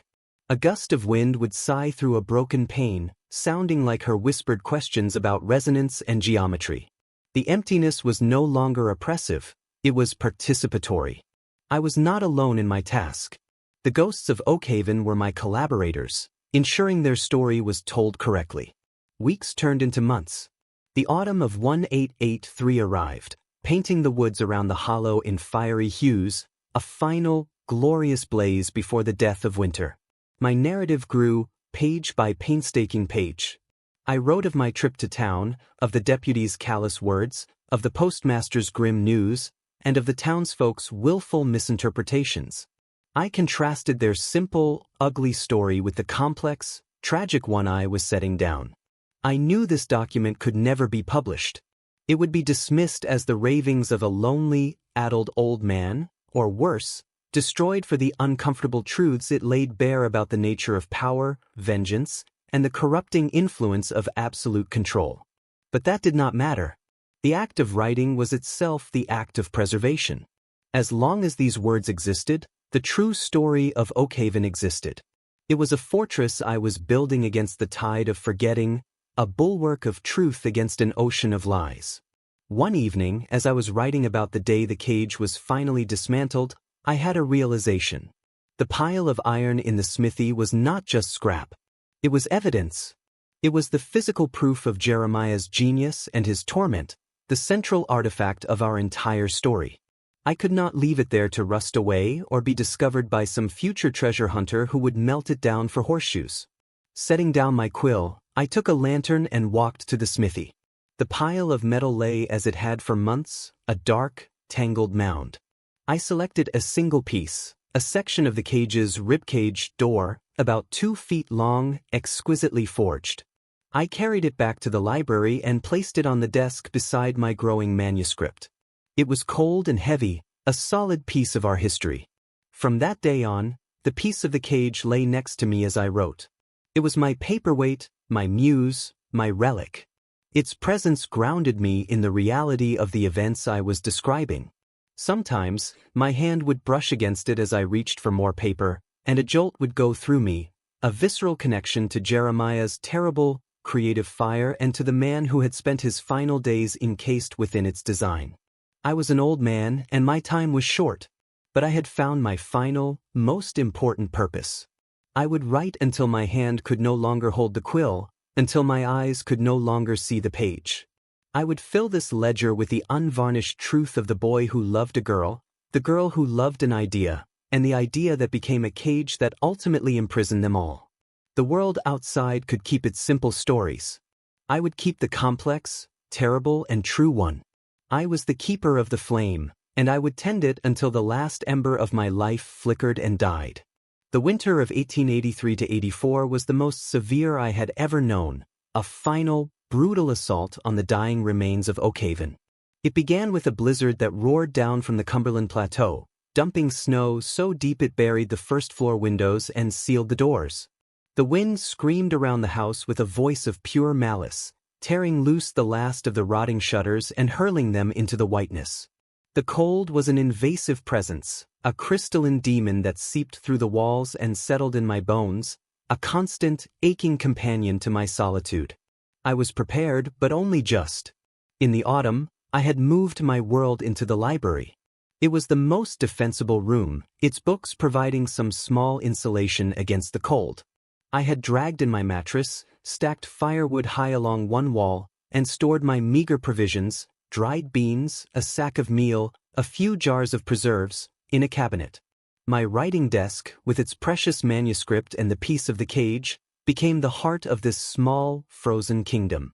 The rest of the house was abandoned to the elements, a series of frozen, dark chambers where the wind howled and the snow sifted in through cracks in the roof. My existence contracted to a simple, brutal rhythm, the relentless struggle for survival, punctuated by the sacred act of writing.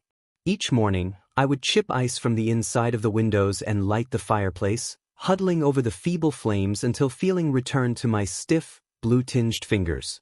I would melt snow for water, cook a thin, tasteless gruel, and then, while the daylight lasted, I would write. The cold sharpened my memories, giving them a crystalline, painful clarity. As I documented the final days of Evangeline's madness, I could feel the ghost of her presence in the room, a flicker of white at the edge of my vision, the echo of her mad, poetic logic in the whistle of the wind. I wrote of her belief that she was the cage, and as my own body grew stiff with cold, confined to this single, firelit room, I began to understand her metaphor on a visceral level. We are all caged by our circumstances, by our bodies, by the stories that define us. The piece of the cage on my desk seemed to drink the cold, becoming so frigid to the touch it felt like it would sear the skin. It was a constant, heavy reminder of Jeremiah, who was undoubtedly suffering a far worse confinement in his unheated cell. I imagined him there, a giant of a man folded into a small space, his immense stillness his only defense against the cold and the injustice. My own suffering felt petty in comparison, a mere inconvenience. One particularly brutal night, when the storm was at its peak and the fire seemed a pathetic defiance against the infinite cold, I experienced a moment of profound despair. The weight of my task felt impossible. Who was I writing for? Who would ever read this? I was a foolish old man, scribbling in the dark while the world forgot us. I looked at the stack of filled pages, at the piece of cold iron, and felt the temptation to consign it all to the flames, to let the fire have its final victory and be done with it. But as I reached for the pages, my fingers brushed against the cage fragment. And in that moment, I didn't think of Jeremiah the Avenger or Jeremiah the prisoner. I thought of Jeremiah the artist.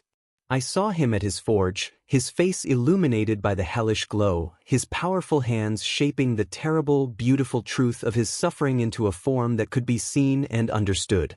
He had not given up. He had created even from the depths of his pain. To burn my manuscript would be to betray his creation, to declare that his truth was not worth preserving. I pulled my hand back as if burned. The despair receded, replaced by a grim, unwavering determination. I was not just a chronicler. I was an apprentice to that same creative fire. My medium was not iron, but words. My task was to shape the memory, to give it a form that could, perhaps, outlast the cold and the forgetting. I returned to my work with a renewed focus. I began the most difficult chapter, the story of my own complicity. I wrote of my fear, my silence, my willingness to stand by and watch as the tragedy unfolded. I did not excuse myself. I laid bare my own moral failures, my moments of cowardice, my desperate attempts to rationalize the unfolding horror. It was a painful, humbling process, but a necessary one. A story this dark required absolute honesty. To omit my own role would be to tell another kind of lie. The winter wore on, a seemingly endless expanse of white and gray. I lost track of the days. My food supplies dwindled. The firewood stack shrunk alarmingly. I was growing weaker, my cough deepening into a worrying rattle in my chest. But the manuscript grew. Page by page, the story of Oakhaven was being set down in permanent ink, a fortress of words built against the siege of time and silence. The storm outside was matched only by the storm of memory on the page, and I, Silas Whitlock, an old and failing man, was at the center of both, the lone witness determined to see this through to the final, frozen word. The chronicler would not be silenced by the cold. The flame, however faint, would continue to burn. The thaw, when it finally came in the early spring of 1884, was not a gentle liberation but a slow, agonizing unveiling of death. It began with a relentless, cold rain that fell for days, eating away at the monstrous snowdrifts, revealing the sodden, broken landscape beneath. The sheer weight of the melting snow caused a section of the veranda roof to collapse with a sound like a dying man's last sigh. Water poured in through new leaks in the library ceiling, and I spent frantic hours moving my precious manuscript and mattress to drier corners, watching with despair as the carefully stacked firewood grew sodden and useless.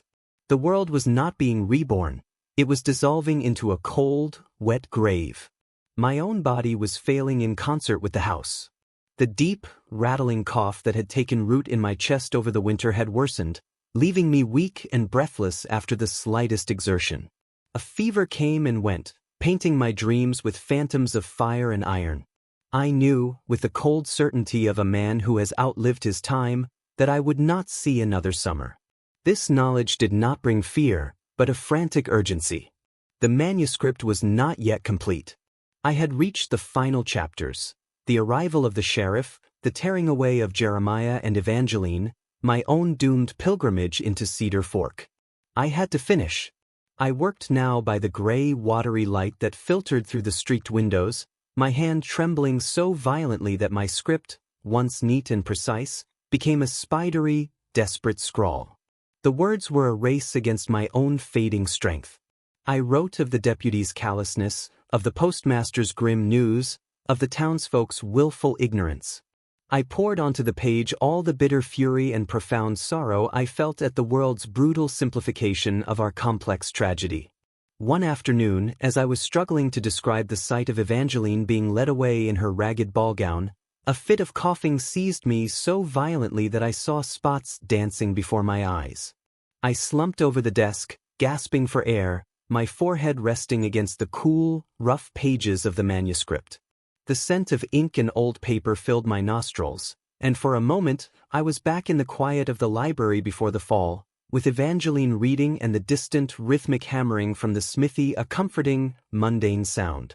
A profound clarity washed over me. I was not just writing an account. I was building a defense. A defense not for the actions taken, for they were indefensible in the eyes of man's law, but a defense for the understanding of those actions. I was arguing for context, for nuance, for the terrible, beautiful logic that can flourish in a heart pushed beyond endurance. My manuscript was a plea to some future, unknown reader to not make the same mistake as the people of Cedar Fork, to not look upon this story and see only a monster and a victim, but to see the tragic interplay of power, love, madness, and a thirst for a justice so absolute it became indistinguishable from damnation. With this final purpose burning in my feverish brain, I found a last reservoir of strength. I pushed myself upright, dipped my quill, and began to write the concluding chapter. I wrote not of endings, but of echoes. I wrote of the silence that remained at Oakhaven, a silence that was not empty, but full of the story I was now setting down. I wrote of the piece of the cage on my desk, no longer just a piece of metal, but a symbol of the enduring nature of truth, however terrible that truth may be. I described my own role as the keeper of this flame, this fragile, paper and ink bulwark against oblivion. I made a final, solemn declaration that this account was true in every particular, that I swore to its veracity upon my hope, however faint, of a final judgment that would look beyond simple deeds and into the convoluted geography of the human heart. My hand was cramping, my vision blurring. The final sentences were a barely legible scrawl, the words tumbling out in a final, desperate torrent. I do not know what will become of these pages. Perhaps they will be found. Perhaps they will molder into dust alongside my bones. But the truth is here. The story of the master, the daughter, and the slave is here. It is a story of a cage, yes, but it is also a story of the many cages we build for ourselves and for others, cages of pride, of fear, of law, and of love. They thought they were building a prison for one another, but in the end, they all became its prisoners. And I, the witness, am the last. The reckoning is complete. The account is closed. I laid down the quill. My hand was stained black with ink, the fingers permanently curled from the effort. A wave of exhaustion so profound it felt like peace washed over me. It was done. Outside, the rain had softened to a drizzle. A weak, golden beam of sunlight broke through the clouds, illuminating the dust motes dancing in the library air. It fell across the completed manuscript, across the cold iron beside it, and across my own frail, trembling hands. I had kept the flame alive. I had finished the story. There was nothing left to do now but wait, and listen to the sound of the rain and remember. The thaw had come, and with it, my final reckoning. The chronicler's work was over. All that remained was the silence, and the hope that somewhere, someday, someone would understand. The days that followed the completion of my manuscript were shrouded in a strange, ethereal peace. The frantic energy that had sustained me through the final push of writing had evaporated, leaving behind a profound and utter exhaustion that seeped into my very marrow. The cough was a constant, rattling presence in my chest, and the fever returned with a vengeance, painting the edges of my vision with shimmering heat haze and filling my dreams with disjointed fragments of the past. I was a ship whose anchor had been cut, drifting slowly into the fog. I no longer had the strength to tend the fire regularly, and the cold began to reclaim the library. I spent my hours huddled in a nest of blankets on my mattress, the completed manuscript and the piece of the cage within arm's reach. They were my companions in this final vigil. Sometimes I would simply stare at the stack of pages, feeling their weight not as a physical burden, but as a moral one. I had poured the entirety of my being, my guilt, my witness, into those sheets of paper. They were my confession and my justification, my epitaph and my legacy. The world outside continued its indifferent cycle. The rain stopped, and a pale, tentative sun warmed the land. The snow retreated, revealing the full extent of the winter's devastation. The grounds of Oakhaven were a quagmire of mud and broken branches. The collapsed section of the veranda lay in a heap of splintered wood and torn shingles. The house itself seemed to be sighing, settling deeper into its final ruin with each passing day. It was a landscape of endings, and I was a part of it. In my fever dreams, the past was more real than the present. I was a young man again, watching a fair-haired girl chase fireflies in the twilight. I stood in the schoolhouse, a proud schoolmaster listening to a quiet, intelligent boy recite his Latin. I saw Jeremiah as a youth, his muscles coiling as he swung a sledgehammer for the first time, a spark of something more than strength in his eyes. These were the ghosts not of horror, but of innocence, and their presence in my final hours was a bittersweet mercy. But the darker memories also came unbidden. The sight of the first dead animal, its eyes wide with a terror it could not comprehend. The sound of Alistair Crowe's desperate, muffled sobs through his bedroom door. The chilling, metallic scent of the cage as it took shape in the smithy. And Evangeline's face, pale and serene in the moonlight, as she led her father to his terrible, willing doom. These visions were no longer frightening. They were simply facts, the data points of the tragedy I had chronicled. The fever had burned away the last of my fear, leaving only a raw, unblinking acceptance. I knew I was dying. There was no panic in the knowledge, only a deep, weary readiness. My work was done. The story was safe. Whatever happened to the manuscript now was out of my hands.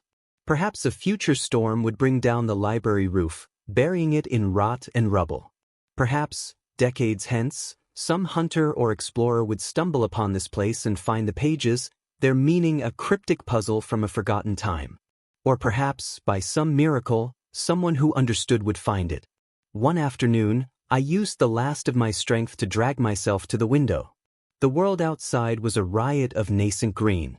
Tiny leaves were unfurling on the trees, and the first brave wildflowers dotted the mud.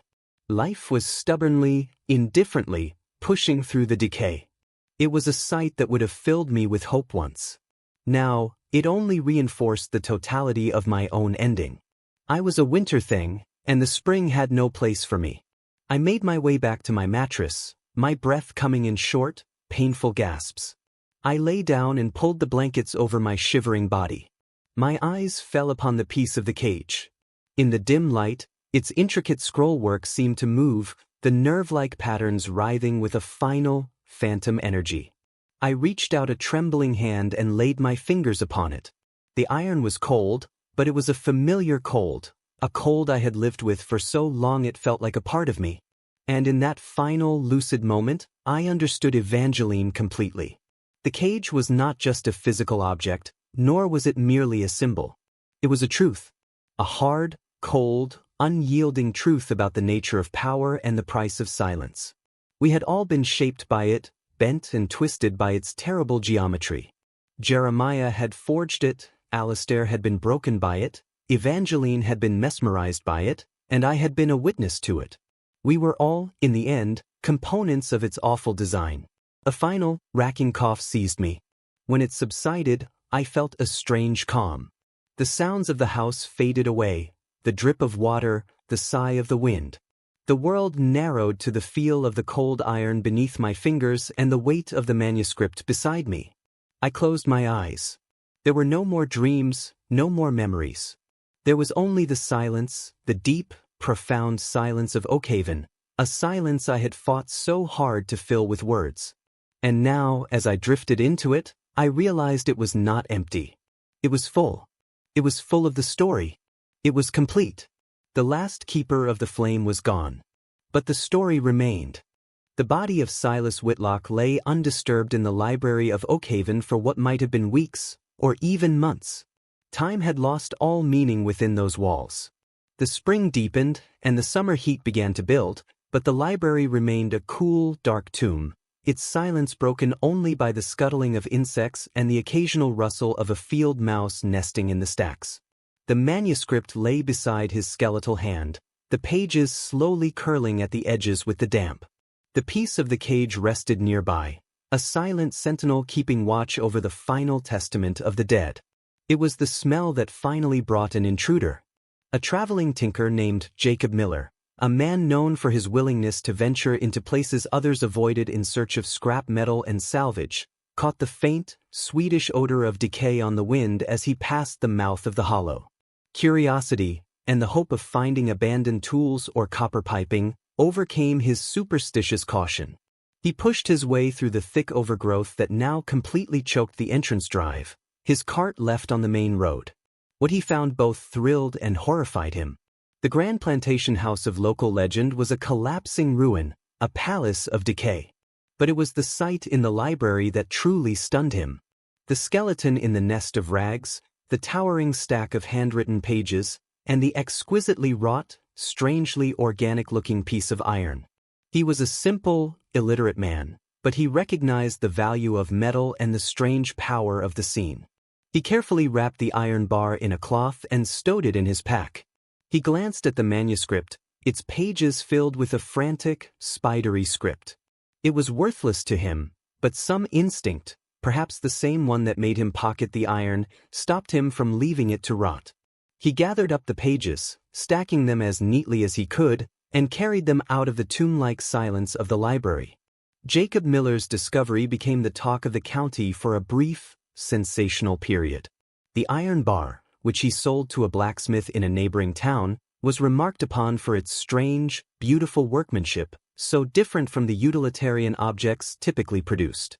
The blacksmith, a traditionalist, found it unsettling and eventually melted it down for scrap, erasing the last physical remnant of Jeremiah's terrible masterpiece.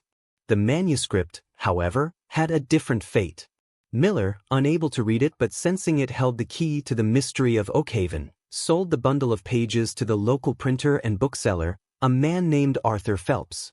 Phelps, a man of some education and a keen sense for a story, spent several long nights poring over the cramped, feverish writing. What he read left him pale and shaken. It was not the simple ghost story or tale of brutal murder the town had concocted. It was a profound and terrifying psychological epic. A narrative of such moral complexity and Gothic horror that it felt less like a confession and more like a damning indictment of an entire way of life. He read of the master's petty tyranny, the daughter's intellectual descent into madness, the slave's patient, brilliant vengeance, and the old schoolmaster's tortured witness. The story of the cage, its conception, its construction, its purpose, chilled him to the bone. Phelps was a businessman, but he was also a man of the printed word. He knew this was more than just a story, it was a historical document of immense, uncomfortable power. He also knew that publishing it, or even revealing its contents, would make him a pariah. It challenged every comfortable assumption his community held about race, power, justice, and madness. It presented a world where the lines between victim and perpetrator were hopelessly blurred, where the enslaved man was an artist of profound genius and the white mistress was a willing participant in her own father's destruction. Torn between his duty to history and his fear of social ruin, Phelps made a compromise. He would not publish the account, but he would not destroy it. He carefully transcribed the entire manuscript into a fresh, leather-bound ledger, correcting Silas's frantic spelling and punctuation but altering not a single word of the substance. He then locked both the original and the copy in a heavy iron chest in the back of his print shop, alongside other controversial pamphlets and forgotten local histories. He told no one of its contents, and the sensational gossip about Oakhaven, deprived of new fuel, slowly faded back into the realm of local legend and campfire tales. The years turned into decades. The Civil War gave way to Reconstruction, then to the Gilded Age. Cedar Fork grew and changed. Arthur Phelps grew old and passed away, his print shop taken over by his son, who had no interest in the old chest in the back room. The 19th century bled into the 20th. The world of Alistair Crowe and Silas Whitlock became as distant and foreign as the moon. And then, in the summer of 1921, a young, ambitious academic from Vanderbilt University named Professor Samuel Thorne came to Cedar Fork. He was researching a book on the economic and social structures of pre-war Tennessee plantations, and he had heard whispers of a place called Oakhaven, a plantation that had suffered a peculiar and sudden collapse. He spent days in the county archives, finding little but tax records and vague references to unfortunate circumstances. Frustrated, he made the rounds of the town's old families, collecting oral histories. It was in a conversation with the elderly Phelps' son, now himself a man in his 70s, that he received an offhand comment. "My father," the old man said, "was the town printer. Had a chest full of old papers in the back. Never looked at 'em. Might be something in there. Place is being torn down next month for a new bank, if you want to have a rummage." With a scholar's thrill of potential discovery, Professor Thorne obtained permission and spent a day in the dusty, soon-to-be-demolished building. He found the chest, its lock rusted shut. With the help of a crowbar, he pried it open. Inside, beneath stacks of yellowed advertisements and political broadsides, he found 2 bundles of paper. One was a sheaf of loose, brittle pages covered in a frantic, near-illegible script. The other was a pristine, leather-bound ledger. He opened the ledger. The title, written in a clean, professional hand, made his heart skip a beat. An account of the events at Oakhaven Plantation, 1882 to 1884, as set down by Silas Whitlock, schoolmaster. He began to read. And as he read, sitting on the dusty floor of the abandoned print shop, the humid Tennessee afternoon faded away. He was transported into the dark, twisted heart of a story far more incredible, far more horrifying, and far more intellectually provocative than any he had ever encountered in all his academic research. He had come looking for economic data. He had found a Gothic masterpiece and a moral labyrinth. The story, silent for nearly 40 years, had found its next witness. The long sleep of the truth was over. Professor Samuel Thorne sat in the stifling heat of the abandoned print shop until the fading light made it impossible to read further. He had consumed the first third of the ledger in a single, rapt sitting, his academic detachment utterly obliterated by the raw power of the narrative. This was not the dry, statistical history he had been seeking. This was a thunderclap, a work that seemed to bypass the intellect and speak directly to the primal, moral core of a man. The story of Oakhaven was a poison and a tonic, a horror story that was also, perversely, a story of liberation, and a love story that was a chronicle of mutual damnation. He carefully gathered both the original, brittle pages and the pristine ledger, handling them with the reverence of a priest lifting a holy relic. He felt the weight of them, not just physical, but historical, ethical. He returned to his rented room in Cedar Fork, his mind a whirlwind. The genteel, sanitized history of the antebellum South he had been taught, and which he had in turn been teaching, lay in ashes. This was the reality, a world of psychological complexity, of brutal intimacy, of a darkness that was not born of simple evil but of a corrupted system that twisted everyone it touched, master and slave alike. 4 days, he did nothing but read and take notes, his own handwriting becoming increasingly agitated as he progressed through Silas Whitlock's account. He was a man possessed. He saw the genius in Jeremiah's terrible artistry, a mind using the only medium available to it, iron, to create a philosophical argument about power and captivity. He saw in Evangeline not a hysteric, but a brilliant, tragic figure whose intellect, deprived of a healthy outlet, had fused with a deep, psychological wound to create a terrifying new moral calculus. And he saw in Silas the quintessential modern man, the witness who understands the horror but is powerless to stop it, doomed only to record its unfolding. Thorne was a historian, and his first, professional instinct was to publish. This account was a historical bombshell. It would make his career. It would force a re-evaluation of the entire pre-war period. But as he thought of the implications, a cold dread began to seep in. It was 1921. The South was deep in the era of Jim Crow. The lost cause mythology was at its peak, painting a romantic picture of benevolent masters and loyal slaves. The story of Oakhaven, with its intellectually superior, vengeful black man and its complicit, mad white woman, would be dynamite thrown into the heart of that carefully constructed fantasy. He imagined the backlash. He would be denounced, his career destroyed. The manuscript would be dismissed as a forgery, a piece of northern propaganda, or the ravings of a madman. The names of Jeremiah and Evangeline would be dragged through the mud, their complex tragedy reduced, once again, to a sordid tale of racial degeneracy and violence. The very people and truths he sought to honor would be further violated by the public discourse. He faced a dilemma that mirrored Silas Whitlock's own. Should he release this terrible, beautiful truth into a world that was not ready for it, risking chaos and misinterpretation? Or should he, like the printer Phelps, lock it away, preserving it for a future that might be more understanding, thereby becoming another link in the chain of silence that had bound this story from the beginning? He took a walk to clear his head, following the road out of town until he found himself at the overgrown entrance to the Oakhaven Hollow. He pushed his way in, the same path Jacob Miller and the sheriff's party had taken decades before. The ruins were even more complete now. The big house was little more than a foundation and a single, crumbling chimney. The smithy was a faint, rectangular outline in the grass. The forest had one. He stood on the rise where Alistair Crowe was buried, the spot now indistinguishable from the rest of the woods.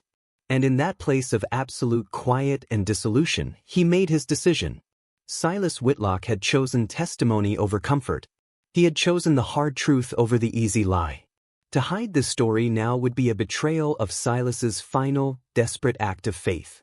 It would be a concession to the very forces of silence and simplification that had created the tragedy in the first place. But he would not be reckless. He would not publish it in a popular press. He would approach it as a scholar. He would return to Vanderbilt. He would meticulously verify every verifiable fact in the account: land records, census data, death certificates. He would write a long, careful, academic introduction, framing the manuscript not as a sensational story, but as a unique and invaluable primary source for understanding the psychological landscape of slavery. He would present it to the world wrapped in the protective armor of scholarship, forcing it to be engaged with on an intellectual level, not just a visceral one. It would be a battle. He knew that. But as he left the hollow, the weight of the ledger in his satchel felt less like a burden and more like a mission. He was no longer just a historian. He was an editor, a curator, a midwife for a truth that had been waiting nearly 40 years for its birth into the world. The story of Oakhaven had survived fire, ice, neglect, and silence. It would not be stopped by the prejudices of the present. Professor Thorne would see to that. The scholar had chosen his side. He would be the next keeper of the flame. The return to Vanderbilt University was a journey from the visceral, haunted landscape of Oakhaven into the sterile, rational world of academia. For Professor Thorne, the transition was jarring. The whispers of the past seemed to cling to the leather-bound ledger in his briefcase, a psychic residue that felt out of place amidst the neoclassical columns and manicured lawns of the campus. He immediately set to work with a feverish intensity that bordered on obsession, his office becoming a command center for what he now thought of as the Oakhaven Project. His first task was verification. Silas Whitlock's account was powerful, but for it to withstand the inevitable scrutiny and attacks, it needed an unassailable foundation in fact. He buried himself in archives, both at the university and through correspondence with state repositories. He tracked down the land grants for the Oakhaven property, confirming Alistair Crowe's ownership. He found the Crowe family in census records, Alistair, his wife Eleanor, noted as deceased prior to 1880, and their daughter, Evangeline. He located a single, tantalizing entry in a faded county slave schedule from 1880, a single male slave, aged approximately 20, listed under Crowe's name. No name was recorded, but the age fit. It was a ghost of a record, but it was a ghost that matched the story. The most chilling verification came from the state asylum in Milledgeville. After a series of formal, bureaucratic letters, he received a terse, typewritten response. It confirmed the admission of one Evangeline Crowe of Cedar Fork, Tennessee, in the autumn of 1883. The diagnosis, dementia precox, with notes on grandiose and persecutory delusions, fixation on metallic objects, and general incoherence. The record ended with a final, bleak notation. Deceased, 1885. Cause, general debilitation. Evangeline had lasted less than 2 years in that place. Thorne pictured her, that ethereal, brilliant mind, extinguished in the grinding, anonymous machinery of 19th-century mental health care. She had escaped the cage of Oakhaven only to be buried in a far more vast and impersonal one. The confirmation of her fate hit him with a profound sorrow. Of Jeremiah, there was no official trace. There were no trial records, no prison manifests. It was as if the system had swallowed him whole after his arrest. Thorne knew what that likely meant. A quick, informal justice, meted out by a mob or a sheriff unwilling to bear the expense of a trial for a Negro accused of killing a white man, however mad that white man might have been. Jeremiah's genius and his vengeance had been erased as completely as he had erased Alistair Crowe. The silence surrounding his end was, in its own way, as eloquent as Silas's thousands of words.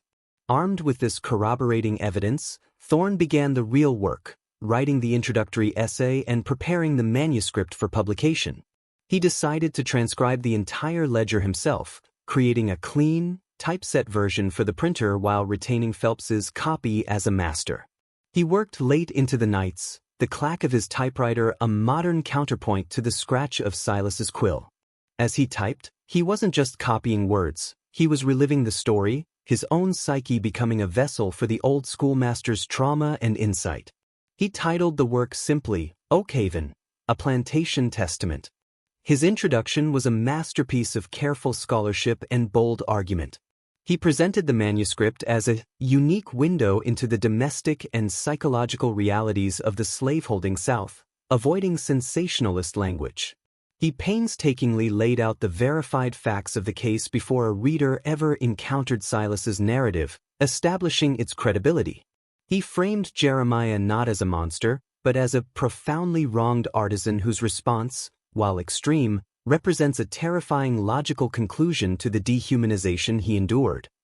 He presented Evangeline as a tragic intellectual, a mind crushed between the millstones of patriarchal authority and her own unconventional consciousness. He knew the sections on the cage would be the most controversial. He approached them not as Gothic horror, but as a form of philosophical sculpture, an attempt to make abstract concepts of power and captivity physically manifest. He compared it cautiously to the works of Blake and Goya, art that stares unflinchingly into the abyss of human suffering. When the final page was typed and the introduction complete, he sent the entire package to a small, respected university press in Chicago, known for its willingness to publish challenging works on Southern history. Then he waited. The months of anticipation were agonizing. He faced skeptical colleagues, raised eyebrows at faculty dinners, and a growing sense of isolation.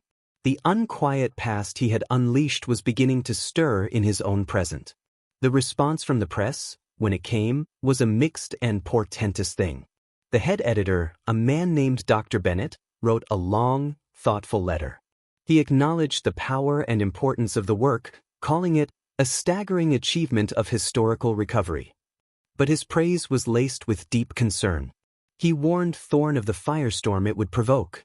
He suggested cuts, the softening of certain phrases, the removal of the more graphic descriptions of the cage and its occupant. Thorne read the letter with a sinking heart. The pressure to sanitize, to simplify, had begun. The world, even in the relatively liberal confines of an academic press, was not ready for the full, unvarnished horror of Oakhaven. He faced his second great dilemma: to compromise, to make the truth more palatable and ensure its publication, or to hold fast to Silas Whitlock's unflinching vision, risking rejection and oblivion. The battle for the soul of the story was no longer about its discovery, it was about its telling. And Professor Thorne, alone in his office, held the line between memory and compromise. The past was not just unquiet, it was demanding to be heard on its own terms. Professor Thorne's response to the university press was a model of polite, unyielding firmness. He thanked Dr. Bennett for his careful consideration but refused, point by point, every suggested alteration. The graphic descriptions of the cage, he argued, were not gratuitous. They were the core of Jeremiah's philosophical argument, rendered in iron. To soften them would be to fundamentally misunderstand the text. The complexity of Evangeline's character was not a narrative flaw to be trimmed, but the very essence of the tragedy. He concluded with a sentence that would later be quoted back to him, both in praise and in condemnation: "We, as historians, are not in the business of providing comfort. We are in the business of providing truth, however uncomfortable it may be." To his immense relief and slight surprise, the press acquiesced. The power of the manuscript itself, it seemed, had won over editorial caution. Oakhaven, a Plantation Testament, was scheduled for publication in the fall of 1923. The period leading up to its release was a strange limbo for Thorne. He had done all he could. The truth was now a physical object, being typeset and bound, its destiny out of his hands. He felt the anxious anticipation of an actor waiting in the wings for a play that could either be a triumph or a disaster. The storm, when it broke, was of a ferocity that surpassed even his darkest expectations. The first reviews were not from academic journals, but from Southern newspapers. The Charleston Courier led the charge with a blistering editorial titled, "A Vile Slander from the North." It denounced the book as a grotesque fantasy, a libel upon the honorable memory of the Southern people, and Yankee propaganda of the most poisonous sort, designed to inflame racial tensions and mock our sacred traditions. The Richmond Dispatch called Thorne a carpetbagger scholar and accused him of forging the document to advance a radical, integrationist agenda. The academic world was swiftly divided. Respected historians from Southern universities publicly condemned the work, questioning its provenance and attacking Thorne's methodology. They argued that a single, uncorroborated account from a clearly traumatized witness could not be trusted, and that Thorne had been reckless in presenting it as history. They seized upon the more Gothic elements, the cage, the whispered conversations, the madness, as proof that it was a work of fiction. But there were also powerful voices in its defense. Progressive scholars, particularly from Northern and European institutions, hailed it as a landmark work, a long-overdue corrective to the romanticized myth of the antebellum South. They praised Thorne's courageous scholarship and the window the manuscript provided into the psychological horrors of slavery. In intellectual salons in New York and London, the names of Jeremiah and Evangeline were debated with a passionate intensity. The book became a Rorschach test for a person's view of race, power, and history. For Thorne, the public firestorm was a personal trial. He received hate mail, some of it threatening. Colleagues at Vanderbilt who had once been friendly now avoided him in the hallways.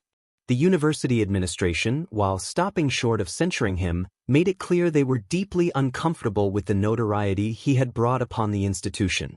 He was invited to fewer faculty functions, his courses were quietly reassigned to less prominent time slots. He had become, in the parlance of the time, a controversial figure. The most painful attacks were those that targeted Silas, Jeremiah, and Evangeline directly. Cartoons appeared in racist periodicals depicting Jeremiah as a grinning, ape-like monster wielding a hammer, and Evangeline as a swooning, half-dressed simpleton. The profound, tragic humanity Thorne had worked so hard to illuminate was being systematically stripped away, the characters reduced to crude, racialized caricatures to serve a political narrative. He felt he had failed them. By bringing their story into the light, he had subjected them to a new form of violation. Yet, amidst the onslaught, there were moments of vindication. A letter arrived from a retired, elderly black schoolteacher in Nashville. Her handwriting was elegant and precise. She wrote that while the story pained her deeply, she thanked him for publishing it. "My grandfather was a slave," she wrote. "He never spoke of it. This book, in its terrible way, helps me to understand his silence. You have given a voice to a pain that has been mute for too long. Thank you for not looking away." That single letter, more than any scholarly praise, sustained him. It was a reminder that the story was not just an academic exercise. It was a testament to a real, endured suffering. The storm of controversy would eventually subside, as all news cycles do. The book would be banned in some places, celebrated in others, and eventually take its place in the academic firmament. But for Samuel Thorne, the experience was transformative. He had learned that the past is not a dead, static thing to be studied, but a live wire, capable of delivering a powerful and often painful shock to the present. The ghosts of Oakhaven had not been laid to rest. They had been unleashed upon the world, and their long, shadowed legacy was only just beginning. The years following the publication of Oakhaven, a Plantation Testament, were a study in the slow, grinding process of academic and cultural assimilation. The initial firestorm of controversy, like a summer thunderstorm, eventually exhausted its fury. The hate mail trickled to a stop, the newspaper editorials found new outrages, and the caricatures of Jeremiah and Evangeline yellowed in the pages of forgotten magazines. The book, however, did not disappear. It settled into a peculiar niche, a respected but unsettling classic, more often assigned in graduate seminars than undergraduate surveys, a text scholars acknowledged with a certain wary admiration. Professor Samuel Thorne's own career followed a similar trajectory. He was never fully embraced by the old guard at Vanderbilt, but his notoriety granted him a certain unassailable stature. He became the Oakhaven man, the go-to expert on what was now cautiously referred to as the darker, psychological aspects of the plantation system. He published other works, solid and well-researched, but they were always overshadowed by his first, explosive book.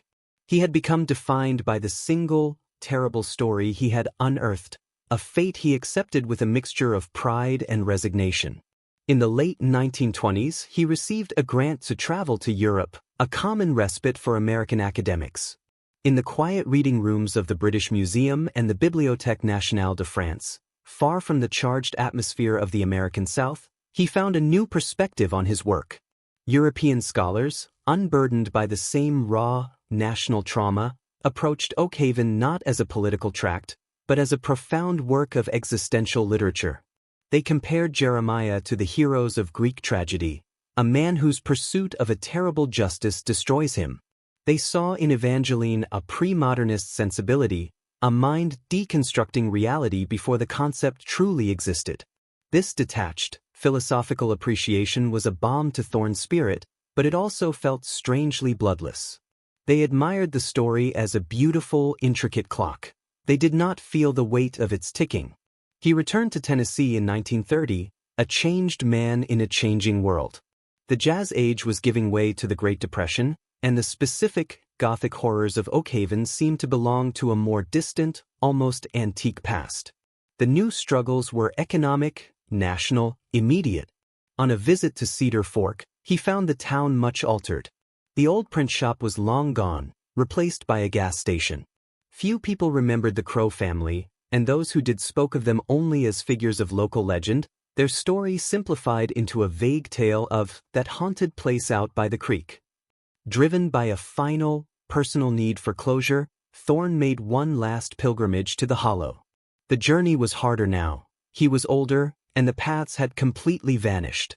When he finally broke through the undergrowth, he found a scene of near-total reclamation. The foundation of the big house was a mossy, geometric pattern barely visible through a carpet of ferns and fallen leaves. The smithy was nothing but a slight depression in the earth. The woods had healed themselves, drawing a green curtain over the wound. The silence was no longer haunted, it was natural, complete. The earth had finished the work of forgetting that human memory refused to do. Standing there, Thorne felt the final, subtle shift in his relationship to the story. For 2 decades, it had been a burning, urgent presence in his life. Now, he felt its weight lifting, its power receding like a tide. It was becoming history in the truest sense, not a living force, but a recorded event, a subject for analysis, a tale to be told. The echoes were fading. He retired from Vanderbilt a few years later. He lived quietly, dividing his time between a small house in Nashville and a cabin in the Smoky Mountains. He occasionally gave a lecture, always on Oakhaven, but his tone was different now, less that of a crusader, more that of an elder statesman reflecting on a great, difficult puzzle from his past. Students found him a kind, if somewhat distant, figure. In the winter of 1948, a young, ambitious doctoral student from Columbia University traveled to Nashville to interview the now legendary Professor Thorne for her dissertation on Gothic elements in Southern historical narratives. She found him in his study, a frail man in his 70s, wrapped in a blanket before a small fire. He spoke slowly, his memory for dates and names occasionally faltering, but his eyes still held a keen intelligence. He listened patiently as she outlined her thesis, which focused on the symbolic function of the cage as a metaphor for the South's entrapment in its own past. When she finished, he was silent for a long time, staring into the flames. "You are very clever," he said finally, his voice soft. "And your analysis is, I am sure, correct in an academic sense. But you speak of the cage as a metaphor." He turned his gaze to her, and it was piercing. "It was not a metaphor, my dear. It was a real thing. A man built it. Another man died in it. A young woman went mad because of it. We must never forget that. All the theories in the world cannot outweigh the simple, terrible weight of that fact." The student, chastened, nodded. She had come seeking a theoretical framework from the master, and he had given her a simple, stark reminder of reality. It was the last, and perhaps most important, lesson of his long engagement with the story of Oakhaven. The echo was faint now, almost inaudible, but the old professor was ensuring that the final vibration to pass from his lips was not one of abstraction, but of remembrance for the raw, human cost at the story's core. The chronicle was complete, the scholar's work was done, and the long, slow process of the story's journey from lived horror to academic subject was finally reaching its end. The doctoral student left Professor Thorne's home that winter afternoon with more than she had bargained for. His quiet, forceful insistence on the tangible reality of the events at Oakhaven, the cold iron, the decaying body, the shattered mind, lodged in her thoughts like a splinter. Her name was Eleanor Vance, and she was a product of a newer, more theoretical academic age, one comfortable with deconstruction and discourse analysis. Thorne's words were an unsettling callback to a world where stories drew real blood. She returned to Columbia and completed her dissertation, but a part of her remained dissatisfied. She had analyzed the text of Oakhaven, but Thorne had challenged her to confront its substance. Years passed. Eleanor became Dr. Vance, a tenured professor in her own right, a respected, if not particularly famous, scholar of American literature. She published articles, taught classes, and attended conferences. Yet, the story of Oakhaven remained a persistent, low-frequency hum in the background of her intellectual life. In the summer of 1972, nearly 50 years after Thorne's book had first been published, Eleanor found herself with a sabbatical and a grant to study regional folk art. Her research led her, almost inevitably, back to Tennessee. The South was a different place now. The Civil Rights Act was 8 years old, the air still thick with the aftermath of seismic social change. The old, genteel narratives of the region were being forcefully, and necessarily, dismantled. While researching in a regional historical society in Knoxville, she stumbled upon a box of uncatalogued materials donated from a closed museum in a nearby county. Inside, nestled between quilts and hand-turned wooden bowls, she found a small, cloth-wrapped bundle. Unfolding the cloth, her breath caught in her throat. It was a piece of wrought iron, about 18 inches long, its surface covered in an intricate, nerve-like scrollwork. A small, typewritten tag was tied to it with string. Decorative ironwork, origin unknown. Possibly 19th C, appellation. She knew, with a certainty that felt like a physical blow, what she was holding. It was a fragment of Jeremiah's cage. The tinker, Jacob Miller, had sold more than one piece. While the main bar had been melted down, this smaller fragment had survived, its significance unrecognized, passed down as a curious artifact until it ended up in this anonymous box. She held it in her hands. It was heavy, cold, and real. Thorne's final lesson echoed in her mind. It was not a metaphor. This physical connection to the past ignited something in her. She abandoned her folk art project. She had to go to the source. She drove to Cedar Fork, now a town dotted with fast food restaurants and a new highway bypass, and using old maps and a stubborn determination, she found the Oakhaven Hollow. It was harder to access than ever, protected now by brambles and a sense of modern neglect. Pushing her way through, she found the same profound silence Thorne had described, the same absolute reclamation by the forest. But she was not there just to see the silence. She was there with a purpose. She had brought the iron fragment with her. Standing in the clearing where the big house had once stood, she felt the weight of the history in her hand. This was not an abstract concept. This was a piece of a man's anguish and his genius. She thought of Jeremiah at his forge, of the terrible focus it must have taken to pour all his pain and intelligence into this cold, unyielding medium. She thought of Silas, writing feverishly in the decaying library, his words a desperate attempt to match the permanence of this iron with the permanence of truth. A new project began to form in her mind. It would not be a work of pure literary theory, nor a traditional history. It would be a biography of the story itself, a meta-narrative tracing the journey of the Oakhaven tragedy from the events of 1882 through Silas's manuscript, its suppression by Phelps, its discovery and championing by Thorne, its controversial reception, and its eventual ossification into academic canon. She would call it The Afterlife of Oakhaven. Her book, published in 1978, was a critical success. It was praised for its innovative approach, blending history, literary criticism, and historiography. But its most powerful passages were those where she wrote about holding the piece of the cage, about the visceral shock of connecting with the physical reality of the story. She described it as the weight of a silenced history, a tangible link across a century to the human hands that had made it and the human body that had been broken by it. Dr. Vance's work did something Thorne's, for all its power, could not fully achieve. By placing the story within the context of its own reception, she made it relevant to a new generation. She showed how each era had interpreted Oakhaven through its own lens, the town burying it, Phelps hiding it, Thorne weaponizing it, and the Academy theorizing it. She argued that the true meaning of Oakhaven was not fixed in the past, but was constantly being renegotiated in the present. The piece of iron, which she eventually donated to the Tennessee State Museum with a detailed provenance, became a central exhibit in a new wing dedicated to the complex social history of the state.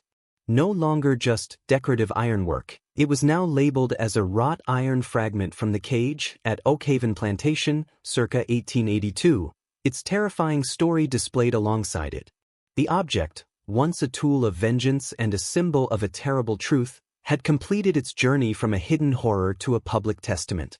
Eleanor Vance, by connecting the theoretical to the tangible, had ensured that the story would not become merely a dusty subject for specialists. She had reintroduced the weight of the iron to the world of paper, reminding everyone that behind every history, however analyzed and deconstructed, lies the unassailable, heavy, and real weight of human suffering and human art. The echo, once fading, had found a new resonance. The turn of the 21st century ushered the story of Oakhaven into a new and ethereal realm. Dr. Eleanor Vance's seminal work, The Afterlife of Oakhaven, had firmly entrenched the tale within academic circles, but it was the advent of the digital age that would transform it from a scholarly subject into a peculiar kind of modern folklore. The internet, with its insatiable appetite for narrative and its power to democratize information, became the new, vast library where the story could be found, dissected, and reimagined. In the early 2000s, a graduate student in digital humanities at the University of Texas, a young man named Leo Cruz, stumbled upon scanned PDFs of both Thorne's Plantation Testament and Vance's Afterlife. He was not a historian or a literary critic. He was a storyteller who worked with code. He saw in the Oakhaven saga not just a historical case study, but a rich, multi-layered narrative perfect for his thesis project, an interactive, online documentary. Leo's project, titled Oakhaven, An Anatomy of a Haunting, launched in 2008. It was a groundbreaking piece of work. He didn't just present the text. He created a virtual map of the plantation based on land surveys and Thorne's descriptions. Users could click on different locations, the big house, the smithy, the grave on the hill, and be presented with corresponding excerpts from Silas's manuscript, audio readings of the text, and historical context. He included high-resolution images of the iron fragment from the State Museum, allowing viewers to zoom in and trace the nerve-like scrollwork with their own cursor. The website featured a timeline that juxtaposed the events at Oakhaven with broader American history, the end of Reconstruction, the rise of Jim Crow, the publication of Uncle Tom's Cabin. Most controversially, he included a forum of interpretation where visitors could post their own theories. And post they did. The story of Oakhaven, set free in the digital wild, mutated and proliferated. True crime enthusiasts analyzed it as a cold case, debating Jeremiah's motives and the forensic possibilities of Alistair Crowe's death. Paranormal investigators wrote lengthy posts about the resonant energy of the cage and cited Evangeline's madness as evidence of spiritual possession.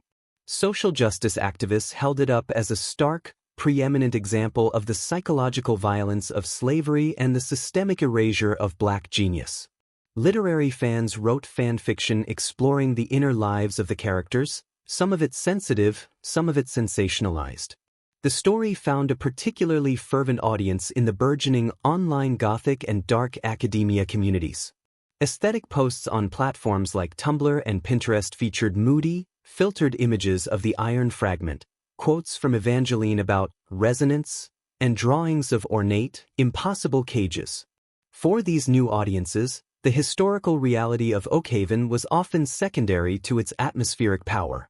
It became a backdrop for a certain kind of romanticized melancholy, its true horror softened into a stylish darkness. Leo Cruz monitored all of this with a scholar's curiosity and a digital native's understanding. He saw how the story was being remixed, repurposed, and sometimes trivialized. He received emails from high school students using his site for history projects, from novelists seeking permission to use the story as inspiration, and from one individual who claimed to be a descendant of the Crowe family and demanded the site be taken down for defaming our ancestors. The digital ghost of Oakhaven was now a collective, global creation. It was no longer contained within the pages of a book or the walls of a university. It was a living, breathing entity in the cyberspace, its meaning endlessly fluid. A teenager in Sweden could feel a shiver down their spine while reading about the cage on their phone. A book club in California could debate Evangeline's sanity over glasses of wine. The story had achieved a form of immortality, but it was an immortality divorced from the specific, painful soil in which it had been born. In 2015, a popular podcast dedicated to forgotten histories released a 3-part series on Oakhaven. It was a responsible, well-produced piece, but it framed the story primarily as a mystery. The host's dramatic, whispered narration and the eerie, atmospheric music, while compelling, further abstracted the events into entertainment. The response was immense, driving a new wave of traffic to Leo's site and sparking a fresh round of online discussion. Leo, now a professor himself, watched this latest resurgence with mixed feelings. He was proud that his project had given the story such a long and vibrant new life. But he also felt a strange sense of loss. The raw, visceral pain captured in Silas Whitlock's frantic script, the cold, the fear, the smell of decay, was inevitably diluted when consumed as a podcast during a morning commute or as an aesthetic post on a social media feed. The digital ghost was powerful, but it was also sanitized. It could be paused, minimized, or closed with a click. The real Oakhaven offered no such escape. The story had survived, it had thrived even, but in its journey from the silent, decaying library to the bustling, noisy internet, something essential, the weight, the consequence, the terrible, grounding reality of the iron, had been subtly, perhaps inevitably, left behind. The echo was now a digital signal, broadcast to the world, its origin point growing fainter with every share, every like, and every new interpretation. The year was 2023. A century and a half had washed over the Oakhaven Hollow since Alistair Crowe took his first, fateful step into the wrought iron cage. The digital ghost of the story continued its ceaseless, low-frequency hum across the internet, a subject for podcasts, YouTube video essays, and niche online forums. But in the physical world, the silence was absolute. The forest had completed its conquest. No foundation stones remained visible, no depressions hinted at past structures. It was simply woods, indistinguishable from the thousands of other acres of Tennessee wilderness that surrounded it. This profound erasure was what brought Dr. Eris Thorne, no relation to the earlier professor, to the site. A young, ambitious archaeologist specializing in LiDAR and non-invasive landscape surveys, she had encountered the Oakhaven story during her undergraduate studies. Unlike the literary scholars and digital humanists who had preceded her, Eris was interested not in the narrative, but in the ground. Her project, funded by a grant for Recovering Erased Histories, aimed to use cutting-edge technology to find the physical truth beneath the layers of soil and legend. For 2 weeks, her team swept the hollow with ground-penetrating radar and drones equipped with sophisticated sensors. They were not looking for treasure or even for the cage itself. They were searching for anomalies, the ghostly signatures of old post holes, the subtle chemical changes in the soil left by human habitation, the faint outlines of forgotten paths. The data that streamed back to their laptops was a revelation. It revealed the plantation not as a grand estate, but as a complex, living organism of oppression and survival. The GPR maps clearly showed the rectangular foundation of the big house, smaller than imagined. But more telling were the other signatures, the tight, neat cluster of the slave quarters, the clear, deep imprint of the smithy, and the winding, almost invisible paths that workers had taken through the woods to avoid the master's gaze. Eris focused her attention on 2 areas. The first was the smithy. The scans showed a significant concentration of ferrous material deep in the soil, the residue of a century of forge work, the microscopic particles of countless tools and nails, and perhaps, the final, dissolved remnants of the cage itself, returned to the earth as oxide. It was a ghost in the dirt, a metallic whisper of Jeremiah's presence. The second, more poignant discovery was on the rise overlooking the property. The sensors detected a single, subsoil anomaly consistent with a burial. There was no coffin, no bones that the technology could discern. Time and acidity had seen to that. But the shape was there, a human-sized outline pressed into the Earth's memory. It was unmarked, unknown to any official record, but Eris knew with a historian's certainty that they had found Alistair Crowe. The master of 10,000 acres was now a faint, chemical shadow in the hill. The team did not excavate. Their mission was to map, to understand, to reveal without desecrating. As they packed their equipment on the final day, Eris stood alone in the center of the clearing, the same spot where the library had once been, where Silas Whitlock had breathed his last. She held a tablet displaying the composite LiDAR image, a ghostly, green-on-black schematic of the lost world beneath her feet. She felt a profound disconnect from the dramatic, Gothic tale she had read about. The digital ghost with its whispers of madness and vengeance felt distant here. This was a place of quiet, agricultural sorrow. The real story of Oakhaven was not just in the cage or the madness. It was in the back-breaking labor that had cleared this land, in the silent suffering of the quarters, in the relentless, mundane machinery of slavery that had ground on until it produced an aberration so violent it could not be ignored. The story, she realized, had been dominated by its climax, the terrible, beautiful, and bizarre finale. But the true horror was in the countless, unrecorded days that led up to it. The real victims were not just Alistair, Evangeline, and Jeremiah. They were the nameless others who had lived, worked, and died here, their stories forever lost, their suffering subsumed into the grand, tragic narrative of the few. Eris and her team published their findings in a dry, technical archaeological journal. The paper, filled with jargon about magnetic susceptibility and subsurface interface radar, was a far cry from Silas's feverish prose or Thorne's bold arguments. But in its own way, it was the most definitive account yet. It gave coordinates to the suffering. It proved that the story was not a legend. As she left the hollow for the final time, Eris knew that the cycle of interpretation would continue. The literary scholars would write new papers incorporating her data. The digital humanists would update Leo Cruz's website with 3D models generated from her scans. The online forums would buzz with new theories. But for her, the story had found its final, sobering form. It was no longer a Gothic tale or an academic controversy or a digital phantom. It was an unmarked field, a series of invisible scars on the land, a quiet, enduring testament written not in ink or iron, but in the silent, patient memory of the earth itself. The echo had finally faded back into the soil from which it came, leaving behind only the truth of what had been, waiting for the next curious soul to listen.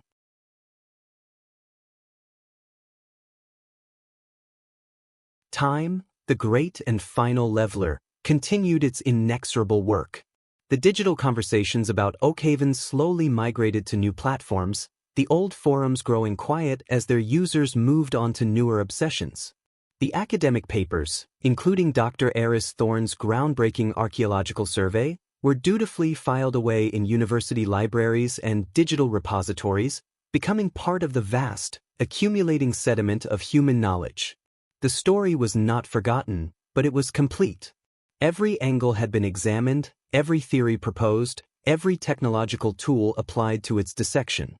It had become a settled, if unsettling, star in the constellation of American historical tragedies. Decades bled into the 21st century.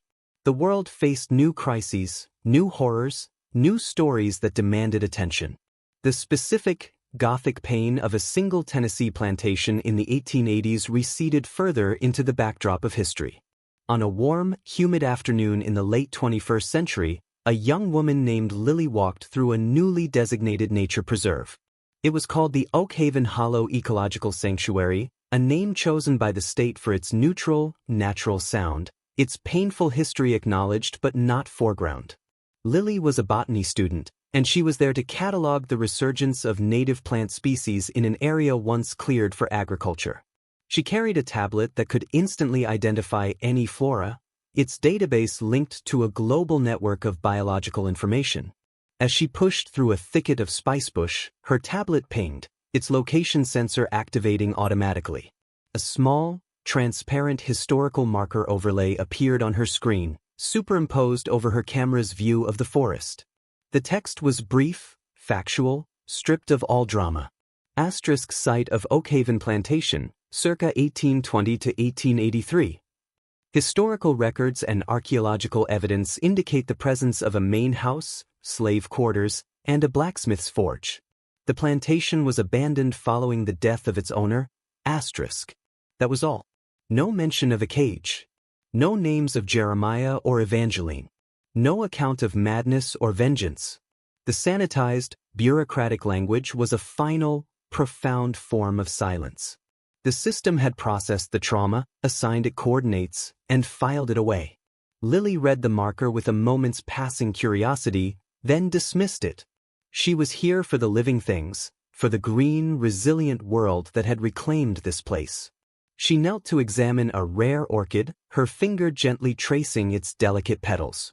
The sun dappled through the canopy, and the air was filled with the buzz of insects and the scent of damp earth and blooming things. In that moment, the story of Oakhaven was truly over. It had passed from living memory into data, from a searing, immediate horror into a footnote for specialists. The iron was dust. The paper was digitized. The voices were silent. The land had healed its visible wounds, drawing a veil of life over the scars. Yet, as Lily stood to continue her survey, a faint, inexplicable chill passed through her, a sudden prickle on the back of her neck that had nothing to do with the humid air. She paused, looking around at the tranquil, sunlit woods. For a single, fleeting second, the birdsong seemed to still, and the air felt heavy, charged with an old, unnameable sorrow. It was not a ghost she felt, nor a memory. It was the echo of an echo, the final, almost imperceptible vibration of a truth so terrible it had etched itself into the very fabric of the place. Then the moment passed. A squirrel chattered angrily from a nearby branch, and the breeze rustled the leaves. Lily shook her head, attributing the feeling to a sudden change in air pressure, and moved on, her mind already returning to the taxonomy of ferns. The last echo had faded. The story had returned to the earth, to the wind, and to the quiet, endless cycle of growth and decay. The cage was gone. The words were archived. The pain was finally, truly at rest. And in the deep, green peace of the hollow, there was only the sound of the forest, breathing,